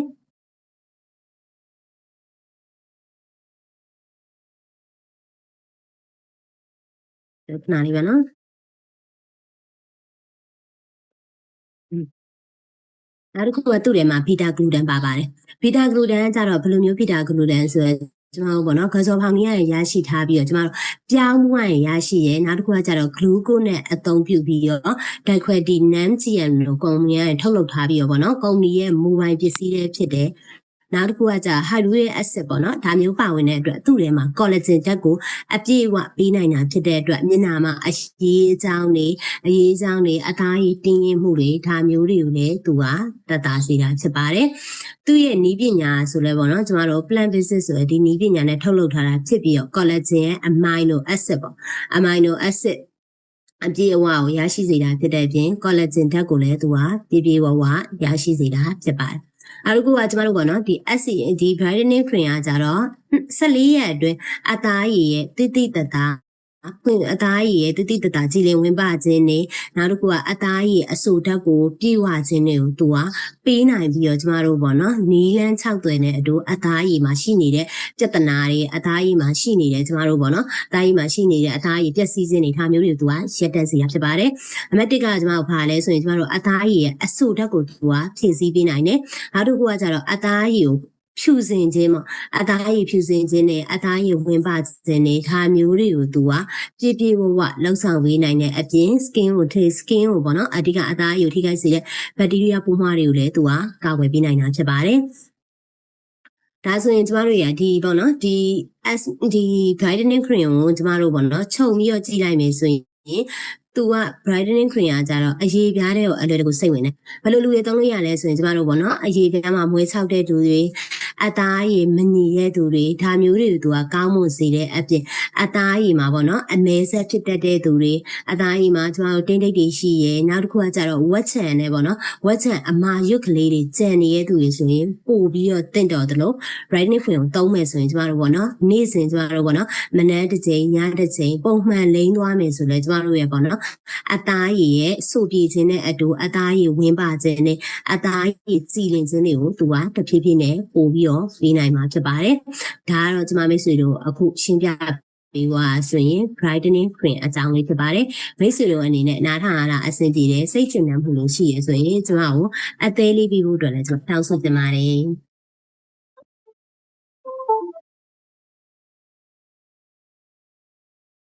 ဟုတ်ကဲ့ပါကျမမိတ်ဆွေတို့ပေါ့နော်အခုဆက်လက်ပြီးတော့ရှင်းပြပေးသွားမှာကတော့ကျမတို့ sun cream အကြောင်းဖြစ်ပါတယ်sun cream အကြောင်းမပြောပြခင်ပေါ့နော်မိတ်ဆွေတို့ဒီထဲမှာကျမတို့ပေါ့နော် sun cream ကိုကျမတို့တွေကဘယ်အရွယ်လောက်ကစပြီးတော့စသုံးခဲ့ကြရလဲကျမတို့ပေါ့နော် sun cream လိမ်ရမယ်ဆိုတာစပြီးတော့တည်ခဲ့ကြတဲ့အရွယ်လေးကိုစပြီးတော့လိမ်ခဲ့ကြတဲ့အရွယ်လေးရှိရဆိုရင်ကျမတို့မိတ်ဆွေတို့ကချက်ပေါက်ကလေးမှာလင်းရှားပေးဖို့အတွက်လည်းတောင်းဆိုကြပါတယ်ကျမကတော့ sun cream ကိုဖေရွယ်လေးကစပြီးသုံးခဲ့တယ်ဖေရွယ်လေးကစပြီးကျမတို့ sun cream ကိုတတိထားပြီးလိမ်ခဲ့လေအသက်ရွယ်လေးပေါ့ကျမတို့20ကဒါမှမဟုတ်ကျမတို့15နှစ်ဝန်းကျင်လားစိတ်ကြောတက်ကလေးလားဒါလေးလည်းကွန်မန့်လေးမှန်ပြီးဖို့အတွက်ကျမတောင်းဆိုကြပါတယ်ဟုတ်ကဲ့ပါကျမတို့တော်တော်များများပေါ့နော်ကျမအပောင်ကျမဆိုရင်တော့ကျမ20ကျော်မှပေါ့နော် sun cream ကိုပေါ့နော်စပြီးသုံးခဲ့ရမယ်လို့ကျမသိခွင့်ရ ကျမဆို25ပေါ့25အထက်မှစပြီကျမစမ်းခွင့်စလိန်ရမယ်စမ်းခွင့်ကကျမတို့အတွက်မဖြစ်မနေလိုအပ်တယ်တနေ့မှာပေါ့နော်ကျမတို့ဘာစကင်ကဲမှသာမသုံးဘူးဆိုရင်မသုံးခဲ့ဘူးဆိုခဲ့ရင်တော့စမ်းခွင့်ကတော့ကျမတို့မဖြစ်မနေသုံးသင့်တယ်လို့ကျမသိခဲ့ရတဲ့အချိန်က25နှစ်ကျော်မှပါမိတ်ဆွေတို့နဲ့ပြောမယ်ဆိုရင်ကျမနဲ့ရှင်ဘက်ချင်းနဲ့တူရင်တော်နီးစက်တယ်ပေါ့ကျမတို့ကျမဆိုရင်အစီရန်ရောက်ပြီးရတဲ့အချိန်အရင်တော့ဝန်ထမ်းဘဝတော့ဆိုရင်ကျမတို့တောင်းပေါ့စမ်းခွင့်လိန်ရမယ်ဆိုတော့လဲဘဟုတုတလည်းတိတ်ပြီးမကြွယ်ခဲ့ရလဲပါတယ်တိတ်ပြီးတော့လဲကျမတို့သတိထားပြီးတော့လဲမလိန်ပြစ်ခဲ့ဘူးပေါ့နော်တကယ်မိတ်ဆွေတို့ဒီနေရာမှာကျမပေါ့နော်ဘဟုတုတတစ်ခုအနေနဲ့ပြောရမယ်ဆိုရင်တော့စမ်းခွင့်တကယ်လိန်တဲ့အရွယ်ကတော့ကျမတို့အသက်6လသားအထက်ကပါအခုခလေးလေးတွေမွေးပြီးလို့ကျမတို့6လပြည့်ပြီးသွားပြီဆိုရင်6လအထက်ကနေစပြီးစမ်းပင်စလိမ့်လို့ရပါတယ်ဒါကကျမပြောရမှာဟုတ်ပါဘူးမိတ်ဆွေတို့ရှာကြည့်လို့ရပါတယ်မိတ်ဆွေတို့ YouTube တွေ AI တွေမိတ်ဆွေတို့စမ်းခွင့်ဘယ်ရွယ်ကစပြီးလိမ့်သိမ့်လဲဆိုတာမိတ်ဆွေတို့ရှာကြည့်လို့ရပါတယ်ကျမတို့6လတာအထက်ဆိုစမ်းခွင့်စပြီးလိမ့်ပြရပါတယ်ဘာကြောင့်စမ်းခွင့်ကိုစပြီးလိမ့်သိမ့်တာလဲဆိုရင်ကျမတို့ကအသားရည်လေးတော့ငယ်ငယ်တုန်းကဆိုရင်ခလေးတွေအသားရည်ခလေးဆိုတော့ခီးဥစားကြီးလေနော်ကျမနေဘူးတဲသွားရဲဆိုအကာလေးနဲ့တော့ခေါ်သွားတယ်ခလေးတွေစော့တယ်နေဘူးထဲမှာစော့တယ်ပြန်လာရင်တနခါလေးလိမ့်မိတာဒီလောင်းနဲ့ပဲကျမတို့ပြီးသွားရပေါ့အဲ့မဲ့ကျမတို့အရွယ်အတိုင်းတာတစ်ခုရောက်လာတယ်အသက်လေး20ကျော်လာတဲ့အခါကျရင်မိတ်ဆွေတို့ကိုမျက်နှာကိုသတိထားကြည့်မျက်နှာလေးမှာအကွက်ကလေးတွေဖြစ်နေတာတော့တချို့ဆိုရင်တင်းတိတ်တွေဖြစ်တယ်လေတချို့တင်းတိတ်တွေဖြစ်တယ်အမဲဆက်တွေဖြစ်တယ်ဝက်ချက်နေဆိုရင်အများကြီးပေါ့တယ်အဲ့ဒီမိတ်ဆွေတို့ဓာတ်ရိုက်ပေါ့ခရမ်းလွန်ရောင်ကြီး UVA တို့ UVB တို့ကမိတ်ဆွေတို့ငငယ်တွေကထိခဲ့တာတွေများလာတဲ့အခါကျမိတ်ဆွေတို့အသက်အရွယ်တစ်ခုရောက်လာတဲ့အခါကျရင်အသားရည်ရဲ့ပျက်စီးခြင်းဆိုတာမျိုးဖြစ်ပေါ်လာတာဖြစ်ပါတယ်ဒါဆိုရင်ခလေးတွေကိုကျမတို့စမ်းခွင့်ကိုဘယ်လိုမျိုးရွေးပေးရမလဲခလေးတွေကိုမိတ်ဆွေတို့6လအထက်လောက်စမ်းခွင့်ကိုစပြီးလိမ့်မယ်ဆိုရင် SPF ကို30လောက်ပေါ့30လောက်ပေါ့30လောက်ကစပြီးမိတ်ဆွေအိုက်စမ်းခွင့်ကိုစပြီးသုံးပေးလို့ရတယ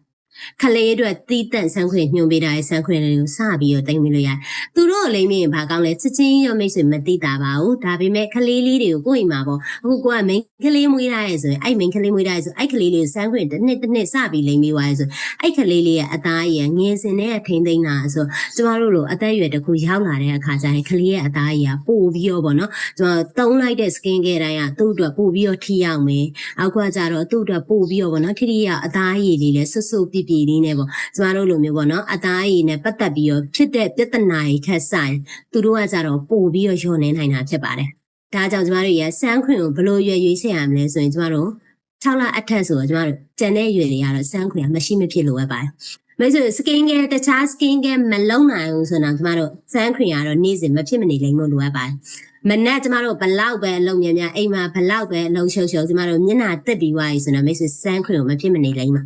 တခြား skin care မလိမ့်နဲ့စမ်းခွင့်တစ်ခုတော့မိတ်ဆွေမဖြစ်မနေလိမ့်စမ်းခွင့်လိမ့်ပြီးတော့မှကျမတို့ချားဟာလောက်ပါ။ဘာကြောင့်လဲဆိုရင်အင်ရှင်မားတွေဆိုလဲကျမတို့ပေါ့နော်အင်ရှင်မားနဲ့ပတ်သက်ပြီးတော့ဒီအဟင်းချက်တဲ့အငွေတွေနောက်တစ်ခုဒီလိုပေါ့အဟင်းချက်တဲ့အငွေတွေနေမပူဘူးဆိုရင်တော့ဒီကိုမမြင်နိုင်တဲ့ရောင်ကြီးတွေကနေလွင့်နေပေါ့နော်အလင်းထက်တွေကမိတ်ဆွေတို့ရဲ့အသားယူပျက်စီးနိုင်တာဖြစ်တဲ့အတွက်ပေါ့နော်ကျမတို့ဒီစမ်းခွင့်ကိုစပြီးသုံးမယ်ဆိုရင်ကျမတို့ဒီစမ်းခွင့်နဲ့ပတ်သက်ပြီးတော့ကျမတို့နေ့စဉ်မဖြစ်မနေကိုယ့်အတွက်ပေါ့နော်ထမင်းစားရည်တော့သုံးနေတယ်လို့မျိုးပဲနေ့စဉ်အမြဲတမ်းဒီစမ်းခွင့်တော့မိတ်ဆွေတို့မဖြစ်မနေအိမ်လေးပါဒါဆိုရင်ကျမတို့ဒီနေ့ပေါ့မိတ်ဆွေတို့မိတ်ဆက်ပေးမယ်ဒီ S-Money စမ်းခွင့်အားပေါ့မိတ်ဆွေတို့ဘလောက်ထိကာကွယ်ပေးလဲဆိုရင် तू က3စားပေါ့နေတောင်တောင်3စားကာကွယ်ပေးပြီးတော့ဘယ်အချိန်မှဆိုယုံကြည်မှုအပြည့်နဲ့ပေါ့သူကသုံးလို့ရတယ်ဆိုတဲ့ခေါင်းစဉ်နဲ့အတူတူပေါ့မိတ်ဆွေတို့ကျမဒီနေ့ရှင်းပြပေးသွားမှာဖြစ်ပါတယ်ဒီမှာဆိုရင်နေအောင်ကြီးကဘလောက်ထိအနေများလဲတဲ့ဒီမှာဆိုမိတ်ဆွေမြင်ရလိမ့်မယ်ကျမတို့တကားဖွင့်ပြီးတော့မေ့ကြံခဲ့တဲ့တော့လေးကိုမိတ်ဆွေတို့ကြည့်ကြည့်ပါတချမ်းကကျမတို့နေစားတော့နေအောင်ပေါက်သွားတယ်ဒါဆိုရင် तू ကကြတော့ပြောမယ်ဆိုရင်အရာဝတ္ထုပစ္စည်းမလို့ပေါ့ကျမတို့သတိထားမိတာကျမတို့အသားရည်တွေနေပူတဲ့ဒီလောက်သွားနေတာဘလောက်ထိပျက်စီးနေပြီလဲနေအောင်ကြီးကြောင့်ဘလောက်ဖြစ်နေပြီလဲဆိုတော့ကျမတို့သတိမထားမိခဲ့ကြအောင်ဒီမှာဆိုဒါကမြေကြီးရဲ့ကိုမြုပ်ထားတဲ့ကိုကာကိုလာဘူးကိုကာကိုလာဘူးကသူ့ရဲ့အယောင်တော့မရှိရောနေအောင်ကြီးနဲ့ထိပြီးတော့အယောင်လေးပြည့်တယ်ဒါကတော့ကျမတို့ပြောမယ်ဆိုရင်ဒါဒီမှာပြထားလို့ပေါ့တစ်ခုချင်းစီပေါ့ကော်စောတွေလူများသုံးပြီးတဲ့စားတောက်ဆိုင်တွေချွတ်ထားတဲ့ဖက်နှက်တွေကျမတို့မြင်သာထင်သာရှိမယ်ဆိုအရင်တော့ကကျမတို့မိဖရဲ့ပြောခဲ့တယ်နော်အယောင်ချင်းချင်းလေးတွေဆိုအယောင်နုနုလေးဆိုရင်နေပူလေးမလှမ်းနဲ့နေလွင့်သွားရင်အင်ကြီးကအယောင်မရှိတော့ အဲ့လိုမျိုးပဲကျမတို့ကြီးလည်းအပြင်ထွက်တဲ့အခါကျရင်နေအောင်ကြီးကကျမတို့အတွက်တကယ်ကိုနေအောင်ကြီးကကျမတို့အတွက်ကောင်းမွန်တဲ့အရာတွေကိုလည်းပေးနိုင်တယ်လို့ကျမတို့မမြင်နိုင်တဲ့ကျမတို့အတွက်စိုးတဲ့အရာတွေကိုလည်းပေးနိုင်ပါတယ်တချို့ကပြောတယ်နေပူတဲ့ထွက်ရင်ဗီတာမင် D အပြည့်အဝရတယ်ဒါပေမဲ့မိတ်ဆွေအဲ့ဒီထွက်ရတဲ့နေအောင်ကြီးကကျတော့မနက်အစောကြီးပေါ့နော်မနက်အစောကြီးမနက်8 နာရီ9 နာရီခွဲနဲ့10 နာရီလောက်ထွက်တဲ့အလင်းရောင်လေးကကျမတို့အတွက်ဗီတာမင် D ပေါ့အပြည့်အဝရတယ်ဆိုပေမဲ့မိတ်ဆွေ12 နာရီကျော်သွားတယ်17 နာရီ12 နာရီအိုက်ချာရလာတဲ့နေရောင်ကြီးကတော့မိတ်ဆွေတို့ရဲ့အသားရည်ကိုပျက်စီးခြင်းနဲ့အတူတူကျမတို့ရဲ့ခန္ဓာကိုယ်မှာတစ်ခုချင်းစီမှာရှိနေတဲ့အသားရည်ပေါ့နော်အသားရည်ခန္ဓာကိုယ်လက်ဆိုလည်းလက်မျက်နှာဆိုလည်းမျက်နှာလှည့်ပင်းဆိုလည်းလှည့်ပင်းဒီလိုမျိုးຢာတွေကိုတစ်ခုချင်းစီကိုကျမတို့အတွက်ပျက်စီးစေတာဖြစ်တဲ့အတွက်နေရောင်ကြီးကိုခံနိုင်တယ်ကျမတို့အတွက်မကောင်းပါဘူးအဲဆိုရင်ကျမတို့ဒီမှာပေါ့နေရောင်ကြီးအမြဲတမ်းထိတွေ့နေရတဲ့အချက်နဲ့နေရောင်ကြီးအမြဲတမ်းမထိတွေ့ရ69နှစ်အရွယ်အမျိုးသားသူကကြတော့ကားမောင်းတဲ့အခါကျတော့တစ်ချက်ကတော့နေရောင်ထိတစ်ချက်ကတော့နေရောင်မထိဘူးမိတ်ဆွေဒီမှာရှင်းကြည့်မယ်ဆိုရင်တစ်ချက်တိတအိုမင်းရှင်းရော်နေဒီဘက်တစ်ချက်ကတိတကျမတို့ပြောမယ်ဆိုရင်တင်းတင်းရင်းရင်းရှိမတချို့ပေါ့မျက်နှာအသားရည်မှာတော့မျက်နှာနှစ်ဖက်တော့ရှိရဒါပေမဲ့အသားရည်မညီဘူးလို့တချို့ပြောရတယ်နော်ကျမတို့အရင်တော့ဆိုရင်အသားရည်ကမညီဘူးဒီဘက်ကဖြူသလိုလိုဒီဘက်ကမိတ်ကပ်လိမ့်ရင်ပဲသိပ်သွားသလိုလိုအဲ့ဒါတွေကမိတ်ဆွေတို့နေအောင်ကြည့်ထိတဲ့ပုံမှာလည်းမူတည်တာဖြစ်ပါတယ်အခုဒါကကြတော့ကျမတို့ပေါ့နေအောင်ကြည့်စမ်းခွင့်လင်းရမယ်ဆိုရင်ဒီထဲမှာတော်တော်များများကျမတို့ပေါ့နော်မျက်နှာကိုပဲအသုံးပြုကြတယ်ကျမဆိုရင်ပေါ့ဒီထဲမှာပေါ့နော်ကျမတို့မျက်နှာစမ်းခွင့်ရင်ကျမတို့မိတ်ကပ်လိမ့်ရင်ကျမတို့တော်တော်များမျက်နှာကိုပဲတောင်းလိမ့်နေနောက်ပိုင်းကျမှလေပင်းလေးလိမ့်ရမယ်ဆိုရင်ဘဟုတုတလေးရလာတဲ့ခါမှဒါကျမတို့လေပင်းလေးလိမ့်တာပေါ့ဒီမှာဆိုရင်တဲ့သူကနေအောင်ကြည့်ခွင့်ကိုနှစ်ပေါင်း40အထိသူလိမ့်လာတယ်ဒါပေမဲ့သူကမျက်နှာပဲလိမ့်တာလေပင်းကိုမလိမ့်ပြောမယ်ဆိုရင်ကျမတို့မျက်နှာနဲ့အနီးဆက်ဆုံးအသားကျမတို့လေပင်းဖြစ်ပါတယ်တချို့ဆိုရင်မိတ်ကပ်ဆန်တဲ့အခါကျရင်မျက်နှာထက်ပေါ့နော်မျက်နှာမှာမဆန်းချင်ဘူးဆိုတချို့လေပင်းမှာဆန်းတယ်လေပင်းရဲ့အသားရည်ညီသွားပြီဆိုရင်မျက်နှာအသားရည်နဲ့တဖြည်းဖြည်းဖြစ်တယ်အဲ့ဒီအခါကျတော့သူကတဖြည်းဖြည်းနဲ့အရည်ဖြားတွေနဲ့အတူတူဒီလေပင်းမှာရှိနေတဲ့တွန်းလာတွေနောက်တစ်ခုကလေပင်းမှာရှိနေတဲ့အမဲဆက်တွေဖြစ်တာတွေဒါမျိုးတွေကလည်းကျမတို့အတွက်ပေါ့နော်နေအောင်နဲ့ထိတွေ့ခဲ့တဲ့အတွက်ဖြစ်ခဲ့ရခြင်းဖြစ်ပါတယ်ဒါဆိုရင်ကျမတို့ရဲ့နေတောင်ကပဲလိမ့်လိမ့်ကျမတို့ရဲ့ဘယ် product ကိုပဲလိမ့်လိမ့်ပေါ့နော်လိမ့်နေရှင်ကျမတို့ရဲ့မျက်နှာလိမ့်ရင်လေပင်းလေးကိုလည်းကျမတို့မချန်ခဲ့ပဲနဲ့လိမ့်လေးတင်ပါတယ်လေပင်းကလည်းကျမတို့အတွက်ပေါ့နော်ပြောမယ်ဆိုရင်တော့နီးစပ်ဆုံးဖြစ်တဲ့အရည်ပြားဖြစ်တဲ့အတွက်အရည်ပြားထိခိုက်လွယ်တဲ့တဲမှာပါတာဖြစ်ပါတယ်ဒါဆိုရင်ဒါကတော့နေပူဒဏ်ကြောင့်ဖြစ်တတ်တယ်ပေါ့နော်ကျမတို့အရည်ပြားတွေယိုယွင်းပျက်စီးခြင်းကိုမိတ်ဆွေတို့ကမြင်ခဲ့ရတာဖြစ်ပါတယ်ဒါဆိုရင်နေလောင်တန်ထဲမှာကျမတို့ပေါ့နော် SPS ဆိုတာဘာလဲတချို့စမ်းခွင့်တွေကျမတို့သုံးတယ်လေစမ်းခွင့်တစ်စိတ်ကမိတ်ဆွေအခုချိန်မှာမိတ်ဆွေတို့ရိုက်ရှာရှိမယ်ဆိုရင်တစ်စိတ်တွေအများကြီးရှိတစိတ်ကမိတ်ဆွေဈေးသက်သာတဲ့တစိတ်ကိုလိုချင်လားဒါမှမဟုတ်ဈေးရမြင့်တဲ့တစိတ်ကိုလိုချင်လားမိတ်ဆွေပတ်ဝန်းကျင်မှာတစိတ်တွေအများကြီးပဲစမ်းခွင့်အခုနေကျမတို့ပြောမယ်ဆိုရင် local brand တွေနဲ့လည်းထွက်တယ်တကယ်ဥမာ brand စုံပေါ့နော်ကျမတို့ပတ်ဝန်းကျင်မှာရှိနေဒီထဲမှာကျမတို့ရာဘာကြောင့်စမ်းခွင့်ကိုရွေးချယ်တင်တာလဲတချို့ပြည့်ရဲ့လေစမ်းခွင့်စမ်းခွင့်ချင်းတူတောင်မှစမ်းခွင့်ကိုဘာကြောင့်လဲရွေးချယ်ဖို့တင်တာလဲဆိုရင်ဒီထဲမှာ SPS ဆိုတာပါတယ်အဲ့ဒါဘာလဲဆိုရင်ကျမတို့အရှိကောက်ဆိုရင် sun protection factor ပြောမယ်ဆိုရင်နေရောင်ကိုကာကွယ်ပေးတာပေါ့နေရောင်ကိုကာကွယ်ပေးတာကကြတော့သူကဘာဒဏ်ကိုကာကွယ်ပေးရလဲဆိုရင်သူက UVB ဒဏ်ကိုကာကွယ်ပေးတာ UVB ဒဏ်မှာ UVB ဒဏ်နဲ့အသားရည်ရဲ့ထိခိုက်ခြင်းတွေအသားရည်ရဲ့ပျက်စီးခြင်းတွေဒီလိုဒဏ်တွေကာကွယ်ပေးတာဒါဆိုရင်ကျမတို့ရ SPS ဆိုရင်ဘယ်လောက်ထိသုံးသင့်လဲSPS ဆိုရင်မိတ်ဆွေတို့မျိုးလုံးထဲမှာညင်ကြည့်တာ SPS ဆိုရင်15လောက်ဆိုရင်မိတ်ဆွေတို့တန်ဖိုးနည်းလေသူကအနေလောင်ကာကွယ်မှုကိုတဖြည်းဖြည်းနဲ့လျော့လိမ့်ပဲတန်ဖိုးညာလေနေလောင်ကာကွယ်မှုကိုသူကအမြင့်ဆုံးအထိလုပ်ပေးနိုင်တာဖြစ်ပါတယ်ဒါဆိုရင်ကျမတို့ရစမ်းခွင့်ကိုရွေးချယ်တဲ့အခါကျရင်စမ်းခွင့်ဘူးကိုကျမတို့ကင်ကြည့်ပေါ့ SPS ဘယ်လောက်ပါ